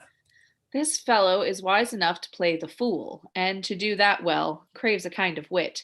He must observe their mood on whom he jests, the quality of persons and the time, and like the haggard, check at every feather that comes before his eye. This is a practice as full of labor as a wise man's art. For folly that he wisely shows is fit, but wise men's folly fawn quite taint their wit. Save you, gentlemen. And you, sir? Je vous garde, monsieur. Et vous ici vos serviteurs? I hope, sir, you are, and I am yours. Will you encounter the house? My niece is desirous you should enter, if your trade be to her. I am bound to your niece, sir. I mean, she is the list of my voyage. Taste your legs, sir. Put them into motion. My legs do better understand me, sir, than I understand what you mean by bidding me taste my legs. I mean to go, sir, to enter. I will answer you with gate and entrance, but we are prevented. Enter Olivia and gentlewoman. Most excellent, accomplished lady, the heavens rain odors on you. That youth's a rare courtier. Rain odors well. My matter hath no voice, lady, but to your own most pregnant and vouchsafed ear. Odors, pregnant, and vouchsafed. I'll get 'em all three ready. Let the garden door be shut, and leave me to my hearing. Give me your hand, sir. My duty, madam, and most humble service. What is your name? Cesario is your servant's name, fair princess. My servant, sir. 'Twas never merry world since lonely feigning was called compliment. Your servant to the Count Orsino, youth. And he is yours, and his must needs be yours. Your servant's servant is your servant, madam. For him I think not on him. For his thoughts would they were blanks rather than filled with me. Madam, I come to wet your gentle thoughts on his behalf. Oh, by your leave, I pray you. I bade you never speak again of him. But would you undertake another suit? I had rather hear you to solicit that than music from the spheres. Dear lady. Give me leave. beseech you. I did send, after the last enchantment you did hear, a ring in chase of you. And so did I abuse myself, my servant, and I fear me, you. Under your hard construction must I sit, to force that on you in a shameful cunning, which you knew none of yours. What might you think? Have you not set mine honour at the stake, and baited it with all the unmuzzled darts the tyrannous heart can think? To one of your receiving enough is shown. A cypress, not a bosom, hides my heart. So let me hear you speak. I pity you. That's a degree to love. No, not agrees, for 'tis a vulgar proof that very oft we pity enemies. Why then, methinks 'tis time to smile again. O world, how apt the poor are to be proud! If one should be a prey, how much the better to fall before the lion than the wolf.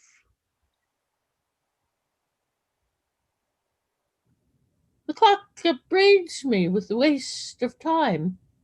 Be not afraid, good youth, I will not have you.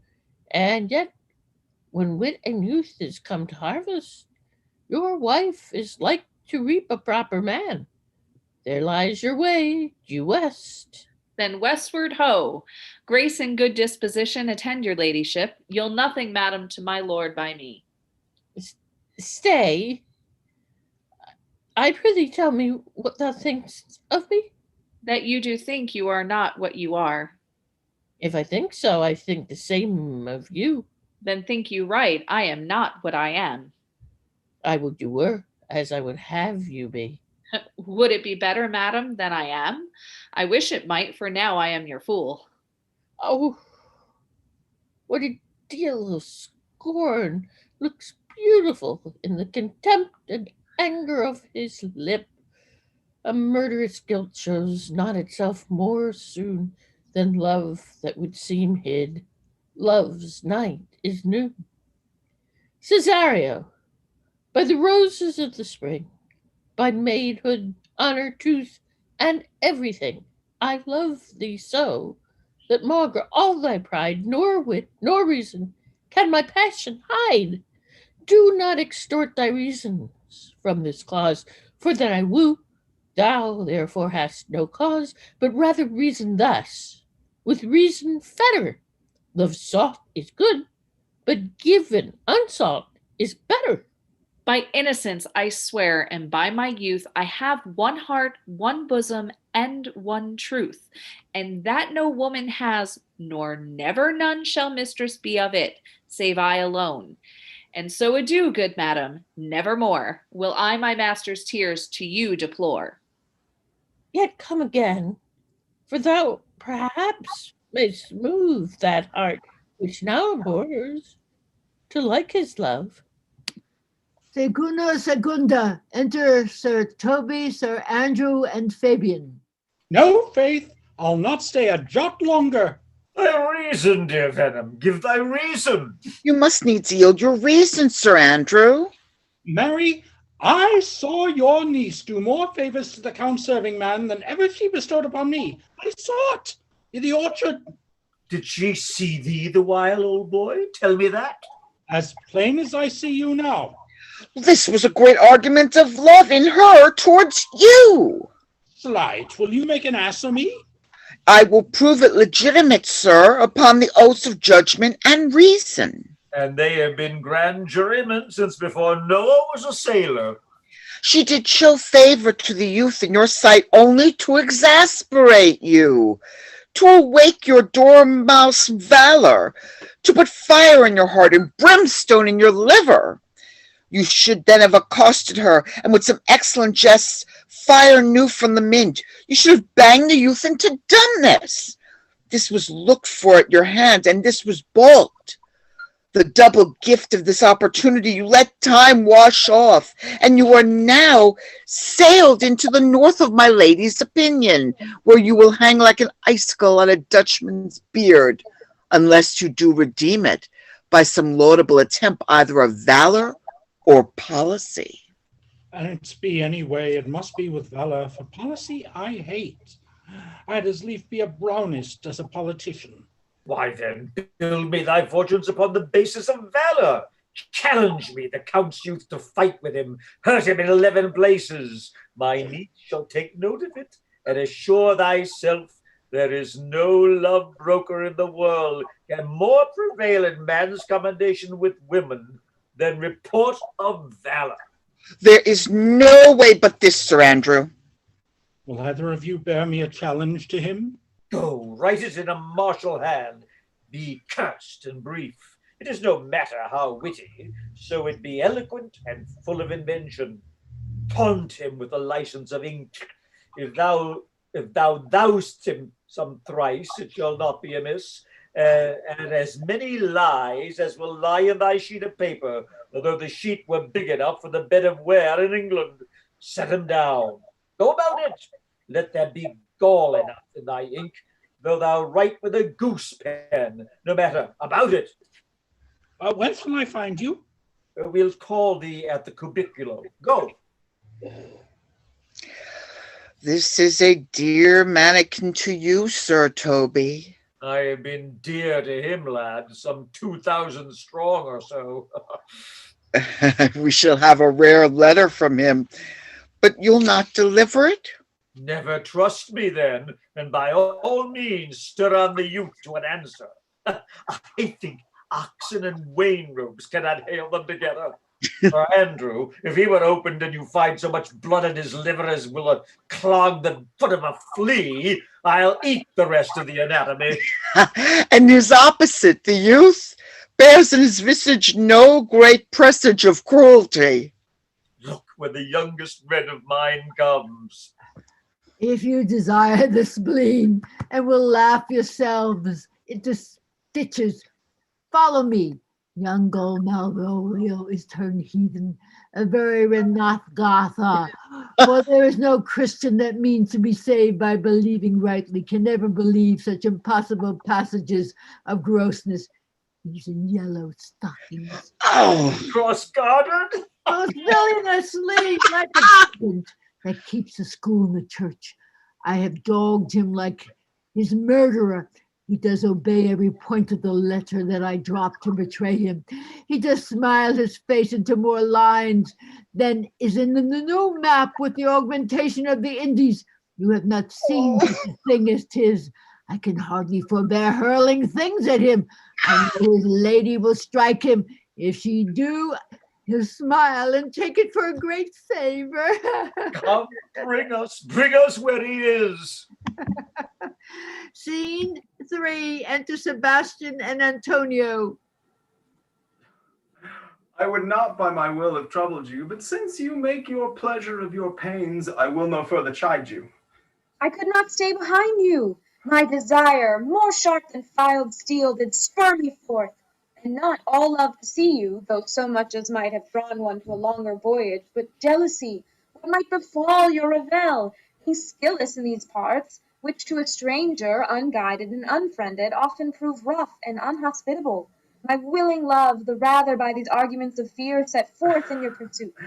My kind Antonio, I can no other answer make but thanks, and ever thanks, and oft good turns are shuffled off with such uncurrent pay. But where my worth as is my conscience firm, you should find better dealing. Now, what's to do? Shall we go see the relics of this town? Tomorrow, sir. Must first go see your lodging. Oh, I am not weary, and 'tis long tonight. I pray you, let us satisfy our eyes with the memorials and things of fame that do renown this city. Would you'll pardon me? I do not without danger walk these streets. Once in a sea fight against the Count his galleys, I did some service of such note indeed that were I ta'en here it would scarce be answered. Oh, belike you shrew great number of his people. The offence is not of such a bloody nature, albeit the quality of the time and quarrel might well have given us bloody argument. It might have since been answered in repaying what we took from them, which for traffic's sake most of our city did. Only myself stood out, for which I relapsed in this place, I shall pay dear. Oh, do not then walk too open. It doth not fit me. Hold, sir, here's my purse. In the south suburbs at the Elephant is best to lodge. I will bespeak our diet, whiles you beguile the time, and feed your knowledge with viewing of the town. There shall you have me. Oh, why I, your purse? Haply your eye shall light upon some toy you have desired to purchase, and your store, I think, is not for idle market, sir. I'll be your purse bearer and leave you for an hour. To the Elephant. I do remember. Sina Quarter. Enter Olivia and Maria.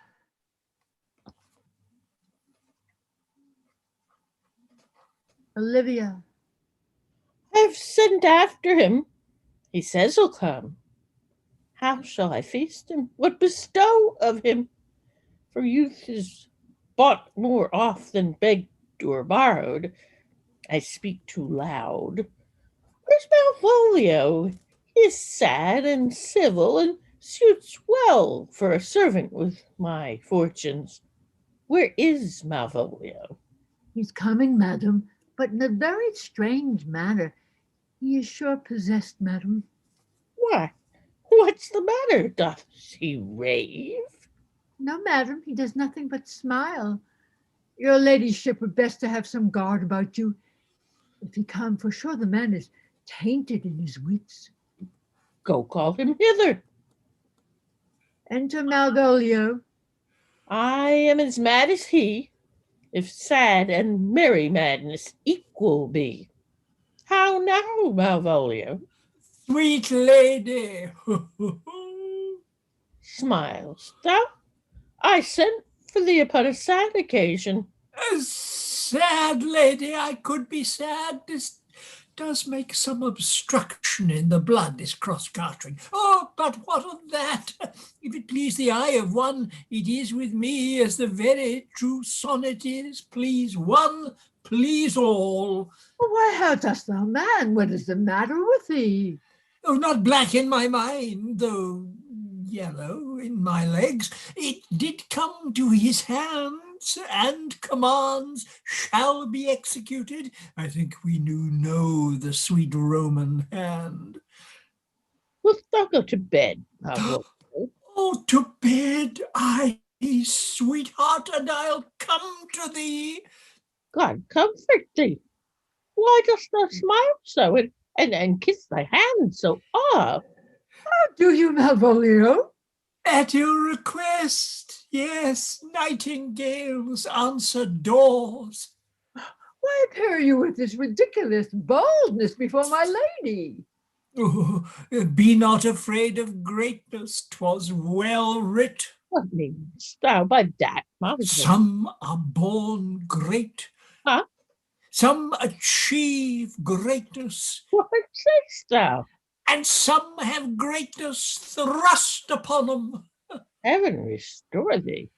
Remember who commended thy yellow stockings, A yellow stocking? and wished to see thee ever cross-gartered. Cross-gartered? Go to, thou art made, if thou desirest to be so. Am I made? If not, let me see thee a servant still. Why, this is very midsummer madness. Enter servant. Madam, the young gentleman of the Count Orsino's is returned, and I could hardly entreat him back. He attends your ladyship's pleasure. I'll come to him. Good Maria, let this fellow be looked to. Where's my cousin Toby? Let some of my people have a special care of him. I would not have him miscarry for the half of my dowry.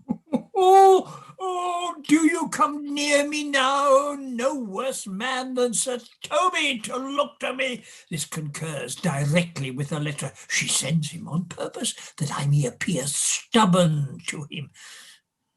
for she incites me to that in the letter.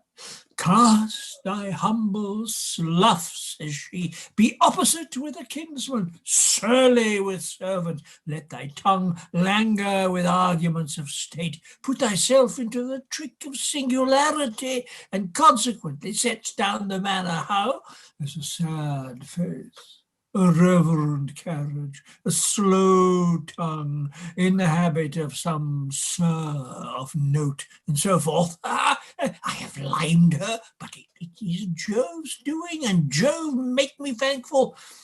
Oh, and when she went away now, let this fellow be looked to. Fellow, not Malvolio, not after my degree, but fellow. Oh, by everything adheres together that no dram of a scruple, no scruple of a scruple, no obstacle, no incredulous or unsafe circumstance.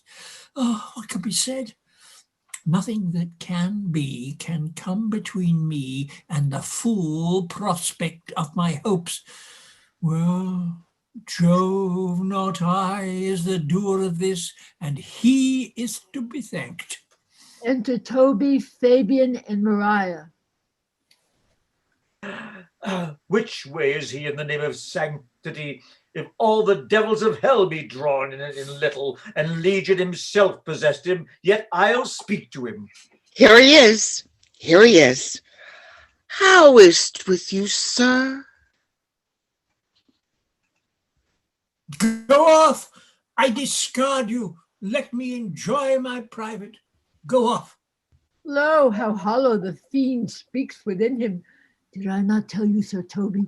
My lady prays you to have a care of him. Ah, does she so?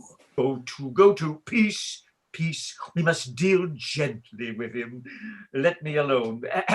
How do you, Malvolio? How is't with you? What man? Defy the devil. Consider, he's an enemy to mankind. Do you know what you say? Oh, la you, and you speak ill, the devil, how he takes it at heart. Pray God he be not bewitched. Carry his water to the wise woman. Marion, it shall be done tomorrow morning if I live. My lady would not lose him for more than, I'll say, not too long. How now, mistress? Oh, Lord. Prithee, hold thy peace. This is not the way. Do you not see you move him? Let him alone with him. Let me alone with him. No way but gentleness. Gently, gently. The fiend is rough and will not be roughly used. Why, how now, my bawcock? How dost thee chuck? I bid thee come with me. What, man, 'tis not for gravity to play at cherry pit with Satan. Hang him, foul collier. Get him to say his prayers, good Sir Toby. Get him to pray. My prayers, minx? No, I warrant you. He will not hear of godliness. Go hang yourselves. You are idle, shallow things. I am not of your element. You shall know more hereafter. Is possible?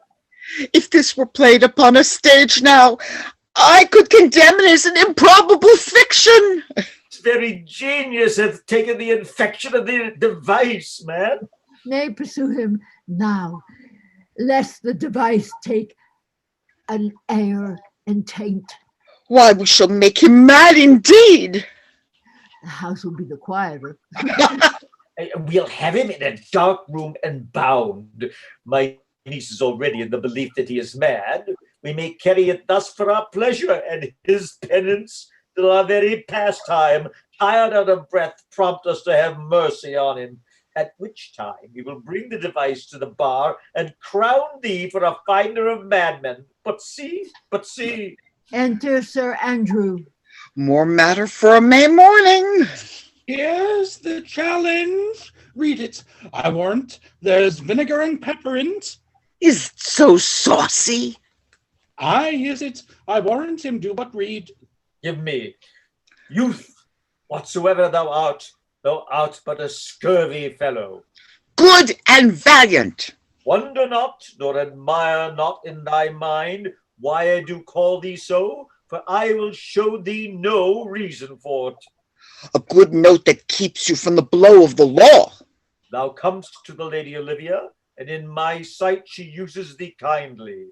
But thou liest in thy throat. That is not the matter I challenge thee for. Very brief, and to exceeding good sense. I will Laugh. away thee going home, where if it be thy chance to kill me, Good! thou kill'st me like a rogue and a villain. Still you keep of the windy side of the law. Good! Fare thee well, and God have mercy upon one of our souls.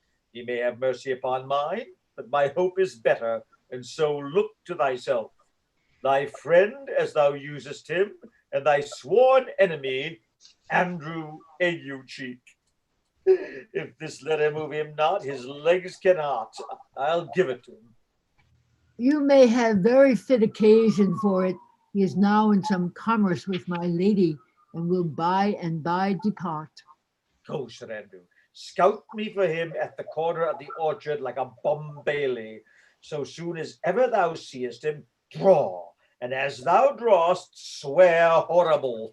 It comes to pass oft that a terrible oath with a swaggering accent, sharply twanged off, gives manhood more approbation than ever proof itself would ever earned him. Away. Nay, let me alone for swearing. Now will I not deliver this letter, for the behavior of the young gentleman gives him out to be of good capacity and breeding. His employment between his lord and my niece confirms no less. Therefore, this letter, being so excellently ignorant, will breed no terror in the youth. He will find it comes from a clockpole. But, sir, I will deliver his challenge by word of mouth, set upon Aguecheek a notable report of valor, and drive the gentleman, as I know his youth will aptly receive it, into a most hideous opinion of his rage, skill, fury, and impetuosity. This will so fright them both that they will kill one another by the look, like cockatrices. Oh, here it comes. And Viola. Here it comes with your niece. Give them sway till he take leave, and presently upon him. I will meditate the while upon some horrid message for a challenge. I have said too much unto a heart of stone, and laid mine honor too unchary on it. There's something in me that reproves my fault, but such a headstrong, potent fault it is that it but mocks reproof. With the same behavior that your passion bears goes on my master's griefs. Here, wear this jewel for me. 'Tis my picture.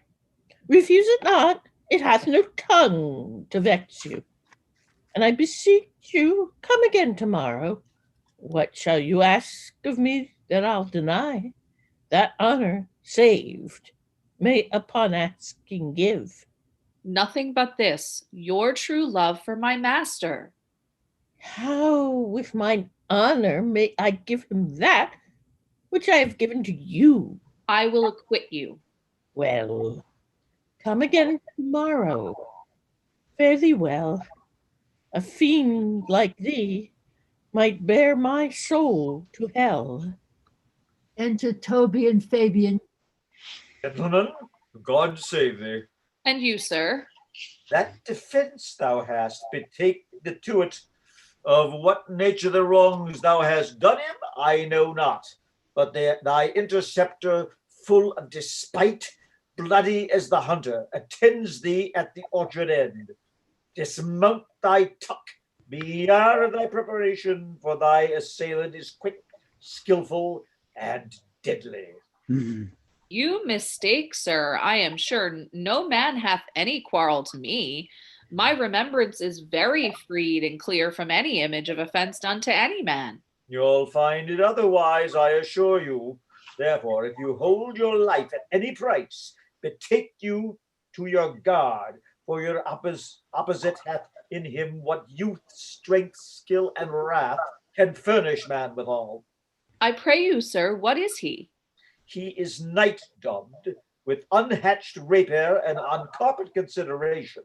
But he is a devil in private brawl. Souls and bodies hath he divorced 3, and his incensement at this moment is so implacable that satisfaction can be none but by pangs of death and sepulchre. Hobnob is his word, give it or take it. I will return again into the house and desire some contact of the lady. I am no fighter. I have heard of some kind of men that put quarrels purposely on others to taste their valor. Belike this is a man of that quirk. Sir, no. His indignation derives itself out of a very competent injury. Therefore, get you on and give him his desire. Back you shall not to the house unless you undertake that with me, which with as much back you shall not to the house unless you undertake that with me, which with as much safety you might answer him. Therefore, arm or strip your sword stark naked, for meddle you must, that's certain, or forswear to wear iron about you. This is as uncivil as strange. I beseech you, do me this courteous office as to know of the knight what my offense to him is. It is something of my negligence, nothing of my purpose. I will do so. Signor Fabian, stay you by this gentleman till my return. Pray you, sir, do you know of this matter? I know the knight is incensed against you, even to a mortal arbitrament, but nothing of the circumstance. I beseech you, what manner of man is he? Nothing of that wonderful promise to read him by his form, as you would like to find him. In the proof of his valor, he is indeed, sir, the most skillful, bloody, and fatal opposite that you could possibly have found in any part of Illyria. Will you walk towards him? I will make your peace with him, if I can. I shall be much bound to you for it. I am one that had rather go with Sir Priest than Sir Knight. I care not who knows as much of my mettle. Enter Toby and Andrew. Ay, man, he's a very devil. I have not seen such a virago. I had a pass with him, rapier, scabbard and all, and he gives me the stuck in with such a mortal motion that it is inevitable. And on his answer he pays you as surely as your feet hits the ground they step on. They say he has been fencer to the Sophie. Poxons, I'll not meddle with him. Aye, but he will not now be pacified. Fabian can scarce hold him yonder. Plague on't. And I thought he had been valiant and so cunning in fence. I'd have seen him damned ere I'd have challenged him. Let him let the matter slip, and I'll give him my horse, Grey Capulet. I'll make the motion. Stand here. Make a good show on't. This shall end without the perdition of souls. Mary, I'll ride you and your horse as well as I ride you. Enter Fabian and Viola. I have his horse to take up the quarrel. I have persuaded him the youth's a devil. He is as horribly conceited of him, and pants and looks pale, as if a bear were at his heels. There's no remedy, sir. He will fight with you for his oath's sake. Mary, he hath better bethought him of his quarrel, and he finds that now scarce to be worth taking of. Therefore draw for the supportance of his vow. He protests he will not hurt you. Pray God defend me. A little thing would make me tell them how much I lack of a man. Give ground if you see him furious. Come, Sir Andrew, there's no remedy. The gentleman will, for his honour's sake, have one bout with you. He cannot, by the duello, avoid it. But he has promised me, as he is a gentleman and a soldier, he will not hurt you. Come on, toot. Pray God he keep his oath. Enter Antonio. I do assure you 'tis against my will. Your sword. If this young gentleman have done offence, I take the fault on me. If you offend him, I for him defy you. You, sir? Why, what are you? One, sir, that for his love dares yet do more than you have heard him brag to you he will. Nay, if you be an undertaker, I am for you. Enter officers. Oh, good Sir Toby, hold! Here are the officers. I'll be with you anon. Pray, sir, put up your sword if you please. Marry will I, sir, and for that I promised you I'll be as good as my word. He will bear you easily and reigns well. This is the man. Do thy office. Antonio, I arrest thee at the suit of Count Orsino. You do mistake me, sir. Oh, no, sir, no jot. I know your favor well, though now you have no sea cap on your head. Take him away. He knows I know him well. I must obey. This comes with seeking you. If there's no remedy, I shall answer it. What will you do? Now my necessity makes me to ask you for my purse. It grieves me much more for what I cannot do for you than what befalls myself. You stand amazed, but be of comfort. Come away, sir. I must entreat of you some of that money. What money, sir? For the fair kindness you have showed me here, in part being prompted by your present trouble. Out of my lean and lowly ability, I'll lend you something. My having is not much. I'll make division of my present with you. Hold, there's half my coffer. Will you deny me now? Is it possible that my deserts to you can lack persuasion? Do not tempt my misery, least that it make me so unsound a man as to upbraid you with those kindnesses that I have done for you. I know of none, nor know I you by voice or any feature. I hate ingratitude more in a man than lying, vainness, babbling, drunkenness, or any taint of vice whose strong corruption inhabits our frail blood. Oh, heavens themselves! Come, sir, I pray you, go. Let me speak a little. This youth that you see here, I snatched one half out of the jaws of death, relieved him with such sanctity of Jove. To his image, which methought did promise most venerable worth, did I devotion. What's that to us? The time goes. Away. Well, now you come in. Oh, how vile and idle proves this God! Thou hast, Sebastian, done good feature, shame. In nature there's no blemish but the mind. None can be called deformed, but the unkind. Virtue is beauty, but the beauteous evil are empty trunks, or flourished by the devil. Man goes mad. Away with him. Come, sir. Lead me on. Methinks his words do from such passion fly that he believes himself. So do not I. Prove true, imagination, oh, prove true, that I, dear brother, be now ta'en for you? Come hither, knight. Come hither, Fabian. We'll whisper o'er a couplet or two of most sage saws. He named Sebastian. I my brother know yet living in my glass. Even such and so in favor was my brother, and he went still in this fashion, color, ornament. For him I imitate. Oh, if it prove tempests are kind and salt waves fresh in love.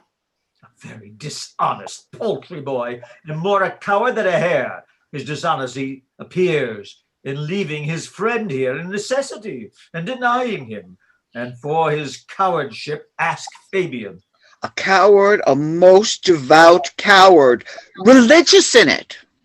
Lead, I'll after him again and beat him. Do cuff him soundly, but never draw thy sword. And I do not. Come, let's see the event. I dare lay any money 'twill be nothing yet. Actus quarta sina prima. Enter Sebastian and clown.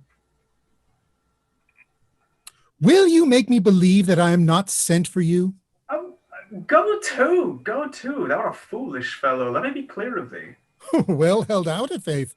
No, I do not know you, nor I am not sent to you by my lady to bid you come speak with her, nor your name is not Master Cesario, nor this is not my nose neither. Nothing that is so is so. I prithee, vent thy folly somewhere else. Thou knowest me not. Vent my folly. Yeah. He has heard that word of some great man, and now applies it to a fool. Vent my folly. I am afraid this great love of the world will prove a cockney. I prithee now, ungird thy strangeness, and tell me what I shall vent to my lady. Shall I vent to her that thou art coming? I prithee, foolish Greek, depart from me. There's money for thee. If you tarry longer, I shall give worse payment. Oh, by my troth, thou hast an open hand. These wise men that give fools money get themselves a good report after 14 years' purchase. Enter Andrew, Toby, and Fabian.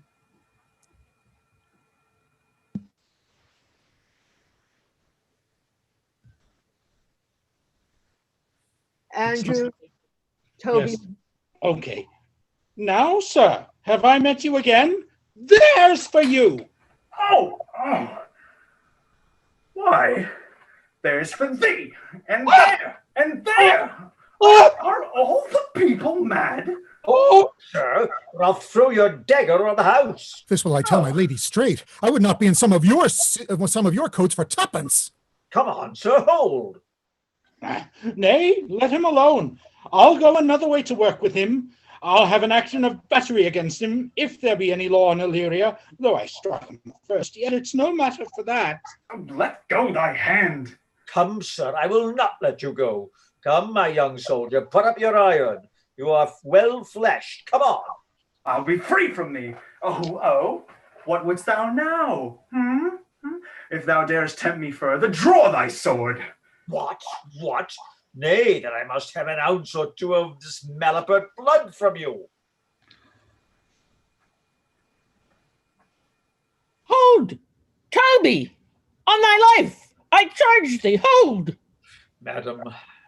Will it be ever thus? Ungracious wretch! Fit for the mountains and the barbarous caves, where manners ne'er were preached. Out of my sight! Be not offended, dear Cesario. Rudes be gone. I prithee, gentle friend, let thy fair wisdom, not thy passion, sway in this uncivil and unjust accent against thy peace. Go with me to my house, and hear there how many fruitless pranks this ruffian hath botched up, that thou thereby make smiles at this. Thou shalt not choose but go. Do not deny, beshrew his soul for me. He started one poor heart of mine in thee. What relish is in this? How runs the stream? Or am I mad? Or else this is all a dream? Oh, let me fancy still my sense in Lethe steep. Oh, if it be thus to dream still, let me sleep. Nay, come, I prithee. Wouldst thou be ruled by me? Madam, I will. Oh, say so, and be so.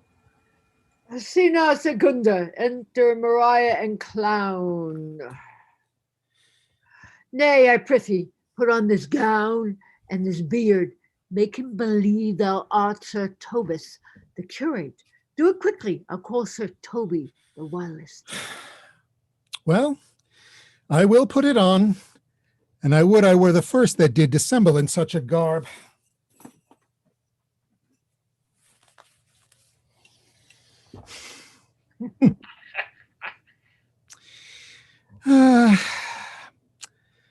I am not tall enough to become the function well, nor lean enough to be thought a good student.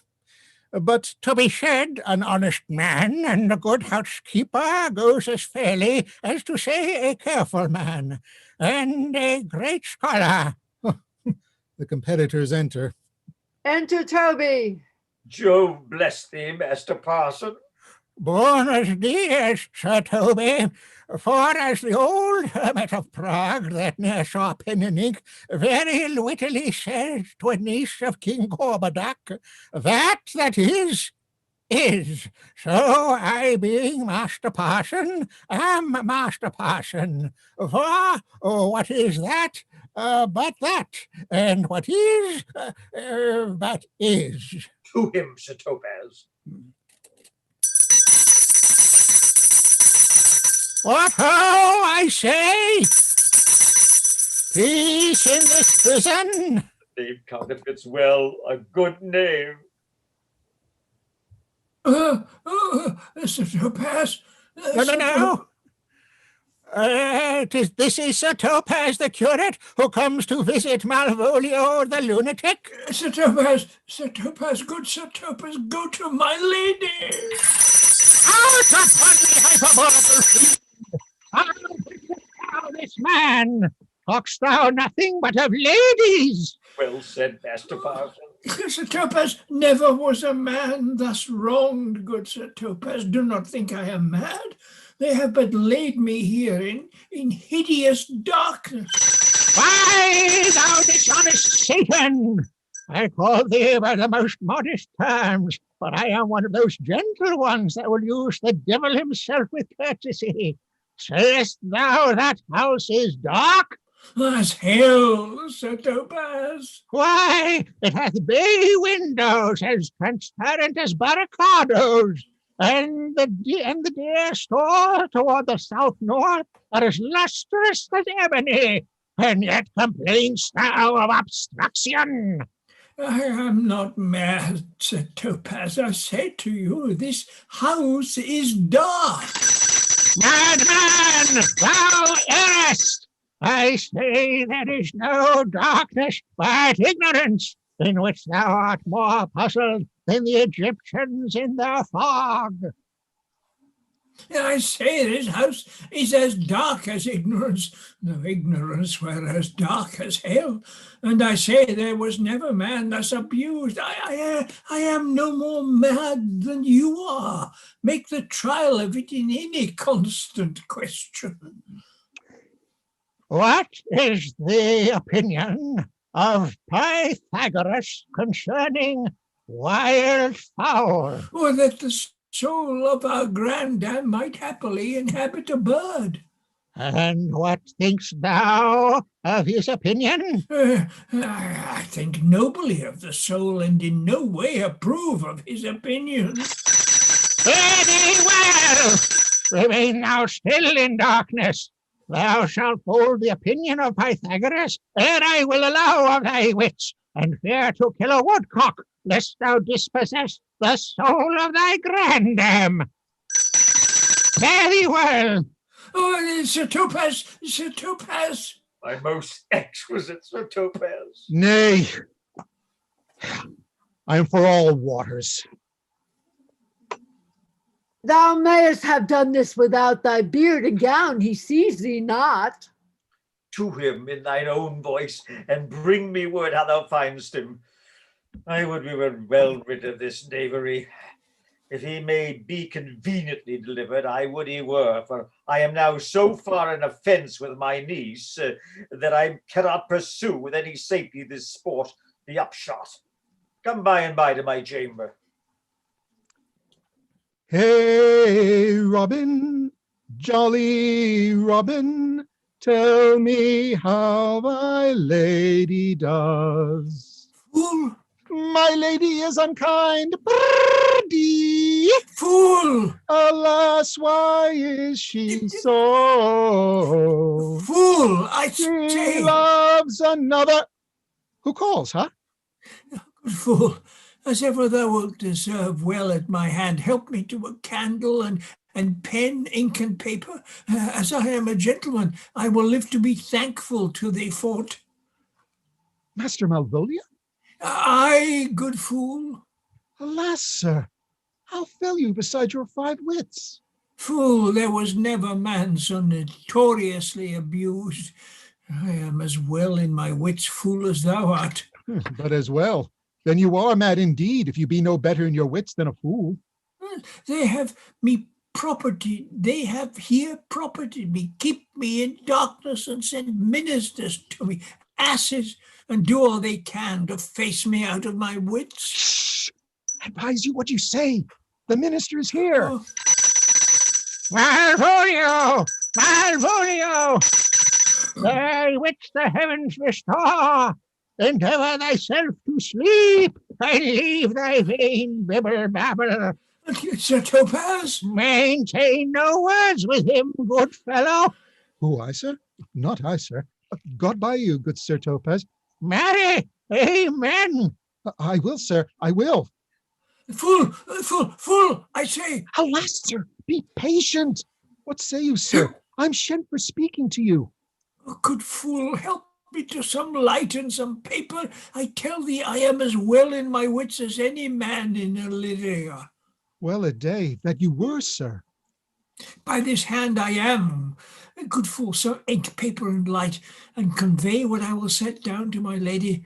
It shall advantage thee more than ever the bearing of letter did. I will help you to pen and ink. But tell me true, are you indeed in your right wits, or but do you but counterfeit? Believe me, I am not, I tell thee true. Nay, I'll ne'er believe a madman till I see his brains. I will fetch you pen, ink, paper, and light. Fool, I'll requite it in the highest degree. I prithee be gone. I am gone, sir, and anon, sir, I'll be with you again. In a trice like to the old vice you're in need to sustain, who with dagger of laugh in his rage and his wrath cries aha to the devil, like a mad lad, pare thy nails, dead. Adieu, good man devil. Sina Tertio, enter Sebastian. This is the air. That is the glorious sun. This pearl she gave me, I do feel it and see it. And though 'tis wonder that enwraps me thus, yet 'tis not madness. Where's Antonio then? I could not find him at the Elephant, yet there he was, and there I found this credit, that he did range the town to seek me out. His counsel now might do me golden service.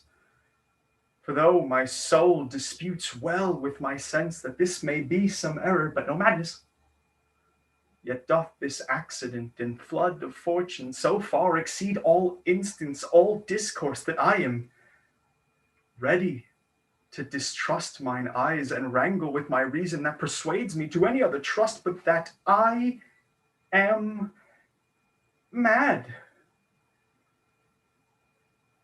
Or else the lady's mad.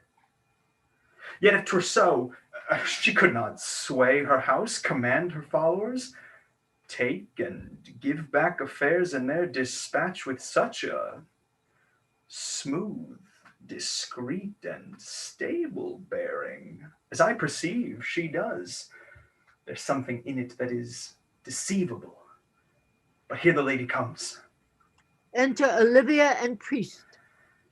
Not this haste of mine, if you mean well. Now go with me, and with this holy man, into the chantry there by. There before him, and underneath that consecrated roof, plight me the full assurance of your faith, that my most jealous and too doubtful soul may live at peace. He should conceal it whilst you are willing it shall come to note what time we will our celebration keep according to my birth. What do you say? I'll follow this good man and go with you, and having sworn truth, ever will be true. Then lead the way, good father, and heaven so shine that they may fairly note this act of mine. Actus Quintus. Sina Prima, enter Clown and Fabian. Now as thou lovest me, let me see his letter. Good Master Fabian, grant me another request. Anything. Do not desire to see this letter. This is to see a dog, and it recommends desire my dog again. Belong you to the Lady Olivia, friends? Aye, sir. We are some of her trappings. I know thee well. How dost thou, my good fellow? Truly, sir, the better for my foes and the worse for my friends. Oh, just the contrary. The better for thy friends. No, sir, the worse. How can that be? Marry, sir, they praise and make an ass of me.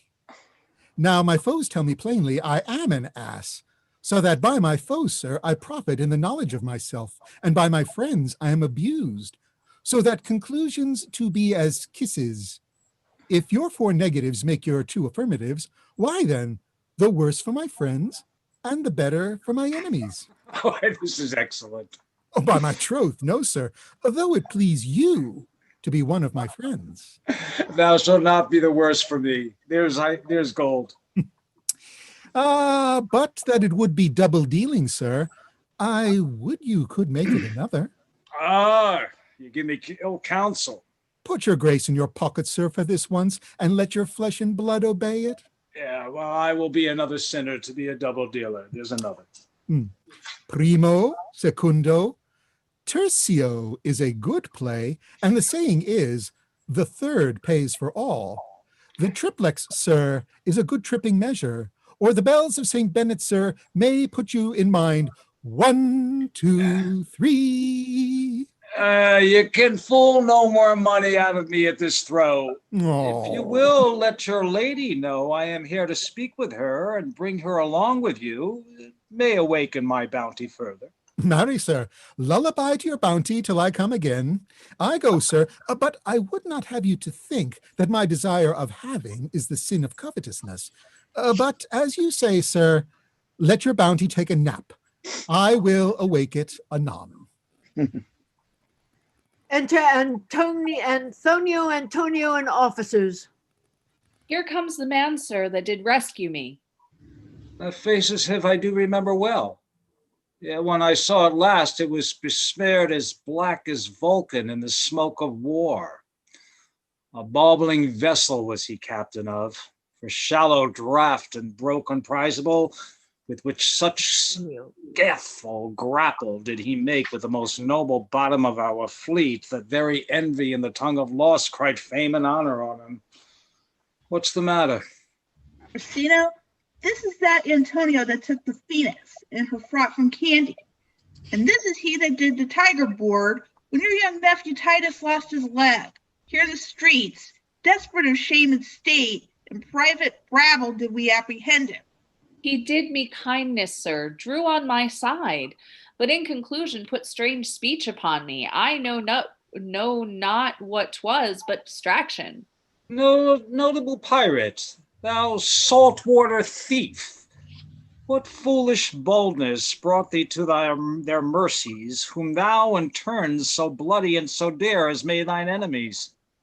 Noble sir, be pleased that I shake off these names you give me.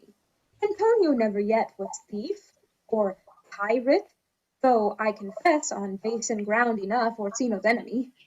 A witchcraft drew me hither, that most ingrateful boy there by your side. From the rude seas and raged and foamy mouth did I redeem. A wreck past hope he was. His life I gave him, and did thereto add my love without retention or restraint, all his in dedication. For his sake did I expose myself, pure for his love, into the danger of this adverse town, drew to defend him when he was beset, where being apprehended, his false cunning, not meaning to partake with me in danger, taught him to face me out of his acquaintance, and grew a 20 years removed king while one would wink, denied me mine own purse, which I had recommended to his use not half an hour before. How can this be? How can this be? When came he to this town? Today, my lord, and for 3 months before, no interim, not a minute's vacancy, both day and night did we keep company. Enter Olivia and attendants. Here comes the Countess. Now heaven walks on earth. But for thee, fellow, thy words are madness. 3 months this youth has tended upon me. But more of that anon. Take him aside. What would my lord but that he may not have, wherein Olivia may seem serviceable? Cesario, you do not keep promise with me. Madam? Gracious Olivia. What do you say, Cesario, good my lord? My lord would speak, my duty hushes me. If it be aught to the old tune, my lord, it is as fat and fulsome to mine ear as howling after music. Still so cruel. Still so constant, lord. What? To perverseness? You uncivil lady, to whose ingrate and inauspicious altars, my soul, the faithfulest offerings, has breathed out that ere devotion tendered. What shall I do? Even what it please, my lord, that shall become him. Why should I not? I have the heart to do it. Like to the Egyptian thief at point of death, kill what I love. The savage jealousy that sometimes savors nobly. But hear me this. Since you to non-regardance cast my faith, and that I partly know the instrument that screws me from my true place in your favor, live you the marble-breasted tyrant still.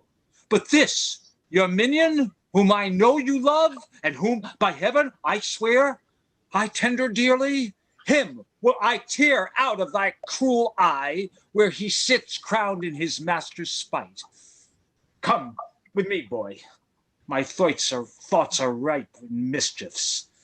I'll sacrifice the lamb that I do love to spite a raven's heart within a dove. And I, most jocund, apt, and willingly to do you rest 1,000 deaths would die. Where goes Cesario? After him I love. More than I love these eyes, more than my life, more by all mores than e'er I shall love wife. If I do feign you witness above, punish my life for tainting of my love. I me detested, how am I beguiled? Who does beguile you? Who does do you wrong? Hast thou forgot thyself? Is it so long? Call forth the Holy Father. Come, away. Whither, my lord? Cesario, husband, stay. Husband? I, husband. Can he that deny? Her husband, sirrah? No, my lord, not I. Alas, it is the baseness of thy fear that makes thee strangle thy propriety. Fear not, Cesario, take thy fortunes up. Be that thou knowest thou art, and then thou art as great as that thou fearest. Enter priest. Oh, welcome, Father. Father, I charge thee by thy reverence here to unfold, though lately we intended to keep in darkness, what occasion now reveals before 'tis ripe. What thou dost know hath newly passed between this youth and me. A contract of eternal bond of love, confirmed by mutual joinder of your hands, attested by the holy close of lips, strengthened by interchangement of your rings, and all the ceremony of this compact sealed in my function by my testimony. Since when my watch hath told me toward my grave, I have travailed but 2 hours. Oh, thou dissembling cub! What wilt thou be when time hath sowed a grizzle on thy case? Or will not else thy craft so quickly grow that thine own trip shall be thine overthrow? Farewell, and take her. But direct thy feet, where thou and I henceforth may never meet. My lord, I do protest. Oh, do not swear. Hold little faith, though thou hast too much fare. Enter Sir Andrew. For the love of God, a surgeon, send one presently to Sir Toby. What's the matter? Has broke my head across, and has given Sir Toby a bloody coxcomb too. For the love of God, your help. I'd rather than 40 pound I were at home. Who has done this, Sir Andrew? The Count's gentleman, one Cesario. We took him for a coward, but he's the very devil incarnate. My gentleman Cesario? Odds lifelings, here he is. You broke my head for nothing. And not that I did. I was set on to do it by Sir Toby. Why do you speak to me? I never hurt you. You drew your sword upon me without cause, but I bespake you fair and hurt you not. Enter Toby and Clown. If a bloody coxcomb be a hurt, you have hurt me. I think you said nothing by a bloody coxcomb. Here comes Sir Toby halting. You shall hear more. But if he had not been in drink, he would have tickled you other gates than he did. How now, gentlemen? How is it with you?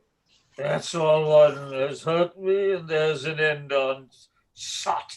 This I see Dick Surgeon, sot. Oh, he's drunk, Sir Toby, an hour agone. His eyes were set at 8 in the morning. Then he's a rogue and a passy measures painer.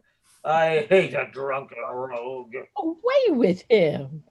Who hath made this havoc with them? I'll help you, Sir Toby, because we'll be dressed together. Will you help? An ass's head and a coxcomb and a knave, a thin-faced knave, a gull. Get him to bed and let his hurt be looked to. Enter Sebastian. I am sorry, madam, I have hurt your kinsman, but had it been the brother of my blood, I must have done no less with wit and safety. You throw a strange regard upon me, and by that I do perceive it hath offended you. Pardon me, sweet one, even for the vows we made each other but so late ago. We're one face, one voice, one habit, and two persons. A natural perspective, that is not. Antonio! Oh, my dear Antonio! How have the hours racked and tortured me since I lost thee? Sebastian, are you? Hearest thou that, Antonio? How have you made a vision of yourself? An apple cleft in two is not more twin than these two creatures. Which is Sebastian? Most wonderful. Do I stand there? I never had a brother, nor can there be that deity in my nature of here and everywhere. I had a sister, whom the blind waves and surges have devoured. Of charity, what kin are you to me? What countryman? What name? What parentage? Of Messalene. Sebastian was my father. Such a Sebastian was my brother too. So went he suited to his watery tomb. If spirits can assume both form and sweet, you come to fright us. Oh, a spirit I am indeed, but am in that dimension, grossly clad, which from the womb I did participate. Oh, were you a woman as the rest goes even, I should my tears let fall upon your cheek and say, thrice welcome, drowned Viola. My father had a mole upon his brow. And so did mine. And died that day when Viola from her birth had numbered 13 years. Oh, that record is lively in my soul. He finished indeed his mortal act that day that my sister made 13 years. If nothing lets to make us happy both, but this my masculine usurped attire, to not embrace me till each circumstance of place, time, fortune do cohere and jump that I am Viola, which to confirm, I'll bring you to a captain in this town where lie my maiden weeds, by whose gentle help I was preserved to serve this noble count. All the occurrence of my fortune since hath been between this lady and this lord. Oh, so comes it, lady. You have been mistook. But nature to her bias drew in that. You would have been contracted to a maid. Nor are you therein, by my life, deceived. You are betrothed both to a maid and man. Be not amazed. Right noble is his blood. If this be so, and yet the glasses seem true, I shall have share in this most happy wrack. Boy, thou hast said to me 1,000 times thou never shouldst love woman like to me. And all those sayings will I overswear, and all those swearings keep as true in soul as doth that orbed continent the fire that severs day from night. Give me thy hand, and let me see thee in thy women's weeds. The captain that did bring me first on shore hath my maiden's garments. He upon some action is now in durance at Malvolio's suite, a gentleman and follower of my lady's. He shall enlarge him. Fetch Malvolio hither. And yet, alas, now I remember me. They say, poor gentleman, he's much distract. A most corrupting frenzy of mine own from my remembrance clearly vanishes. How does he, sirrah? Truly, madam, he holds bears, he holds at the stave's end as well as a man in his cave. Uh-oh. Say again. Say again, clown. Truly, I cannot madam, hear you. truly, madam, he holds Beelzebub at the stave's end as well as a man in his case may do. I has here writ a letter to you. I should have given it to you today morning, but as a madman's epistles are no gospels, so it skills not much when they are delivered. Open it and read it.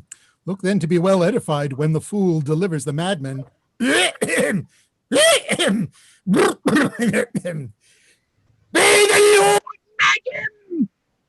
now, art thou mad? Nay, madam, I do but read madness, and your ladyship will have it as it ought to be. You must allow vox. Prithee read in thy right wits. So I do, Madonna. But to read his right wits is to read thus. Therefore, perpend my...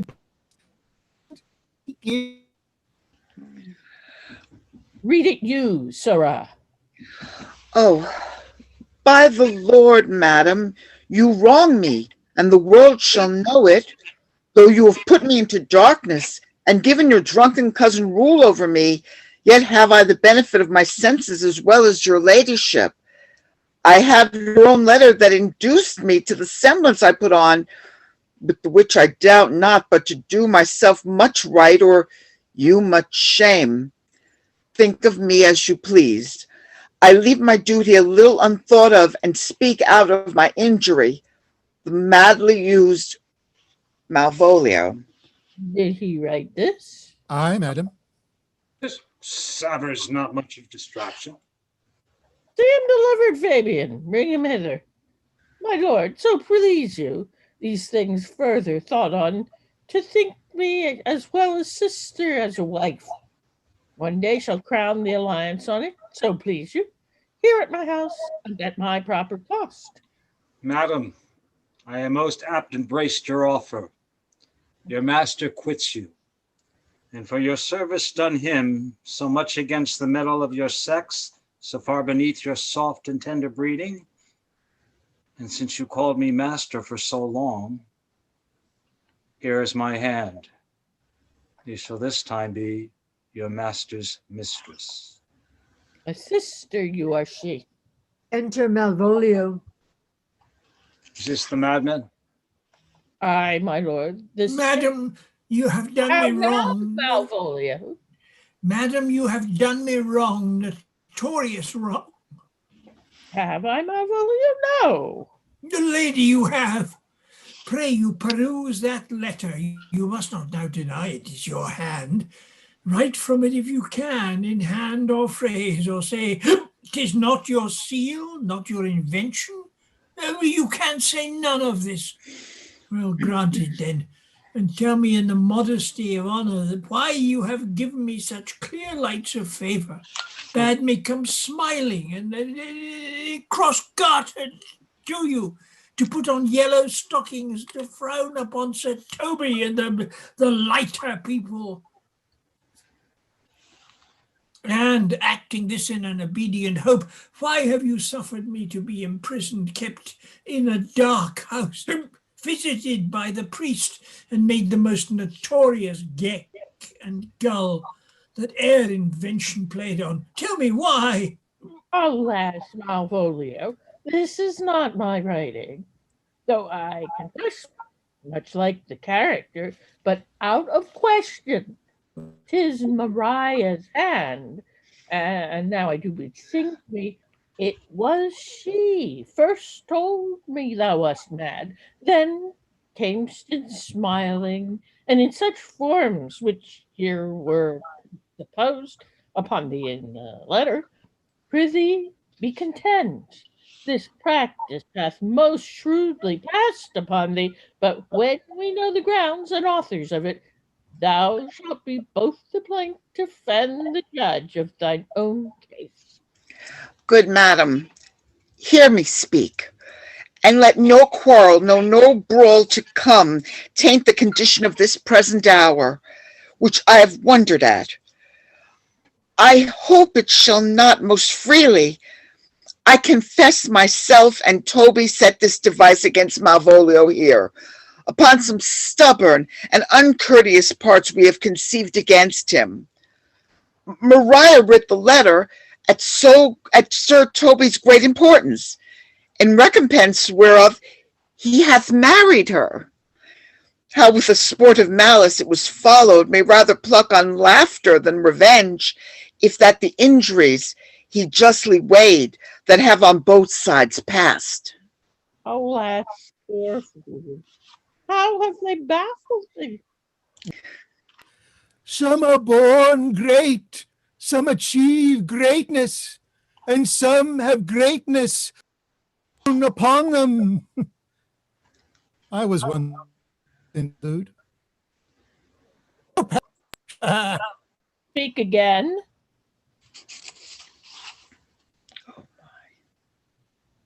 I cannot hear you. Some are born great, have greatness thrown upon them. I was in this interlude. One, but what? By the Lord, fool, I am not mad. But do you remember, madam, why laugh you at such a barren rascal? And you smile not, he's gagged. And thus the whirligig of time brings in his revenges.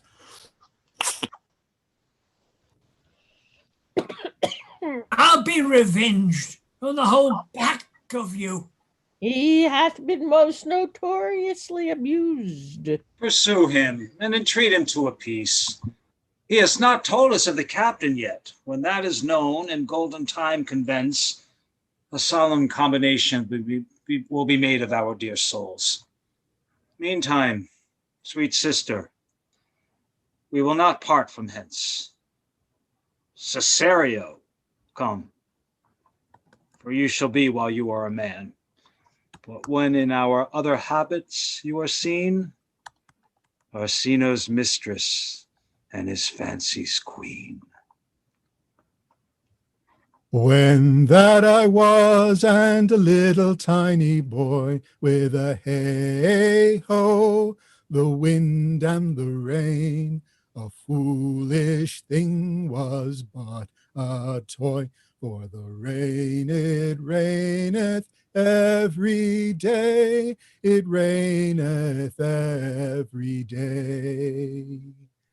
But when I came to man's estate, with a hey-ho, the wind and the rain, gainst knaves and thieves men shut their gates, for the rain it raineth every day, it raineth every day. But when I came, alas, to wife, with hey-ho, the wind and the rain, I swagger for the rain it raineth every day, it raineth every day. But when I came unto my beds, with a hey-ho, the wind and the rain, with toss-pots still had drunken heads, for the rain it raineth every day, it raineth every day. A great while ago, the world began, with a hey-ho, the wind and the rain. But that's all one. Our play is done. And we'll strive to please you every day to please you every day. Hey. Yay! On everybody. Thank you all. Thank you for joining us. This was the Cool. play in 2009. It rained every day. Audience roared every night that they played. Tony, Played in the rain. I think your microphone tended to cut out when your volume was higher. Oh, possibly. When you- Tony, I was going to ask, are you using any other speaker besides your internal computer speaker? Are you using an No, I'm not. external? Okay, No. because I know I've had problems when I've used an external before, and then I go back and forth. Did you have anything sitting on your keyboard? No. No. Okay. You checked all these things. when you Check your I had to move the system out. mouse off screen before it would stay, though. Yeah, when you speak check it, your it's system almost because it was like shutting you an into. off-stage voice. I Then think the mic is fine. But when you're speaking, actor, then it is more likely to cut out. I think we can stop being live on YouTube now. Yes. Yeah. Let's see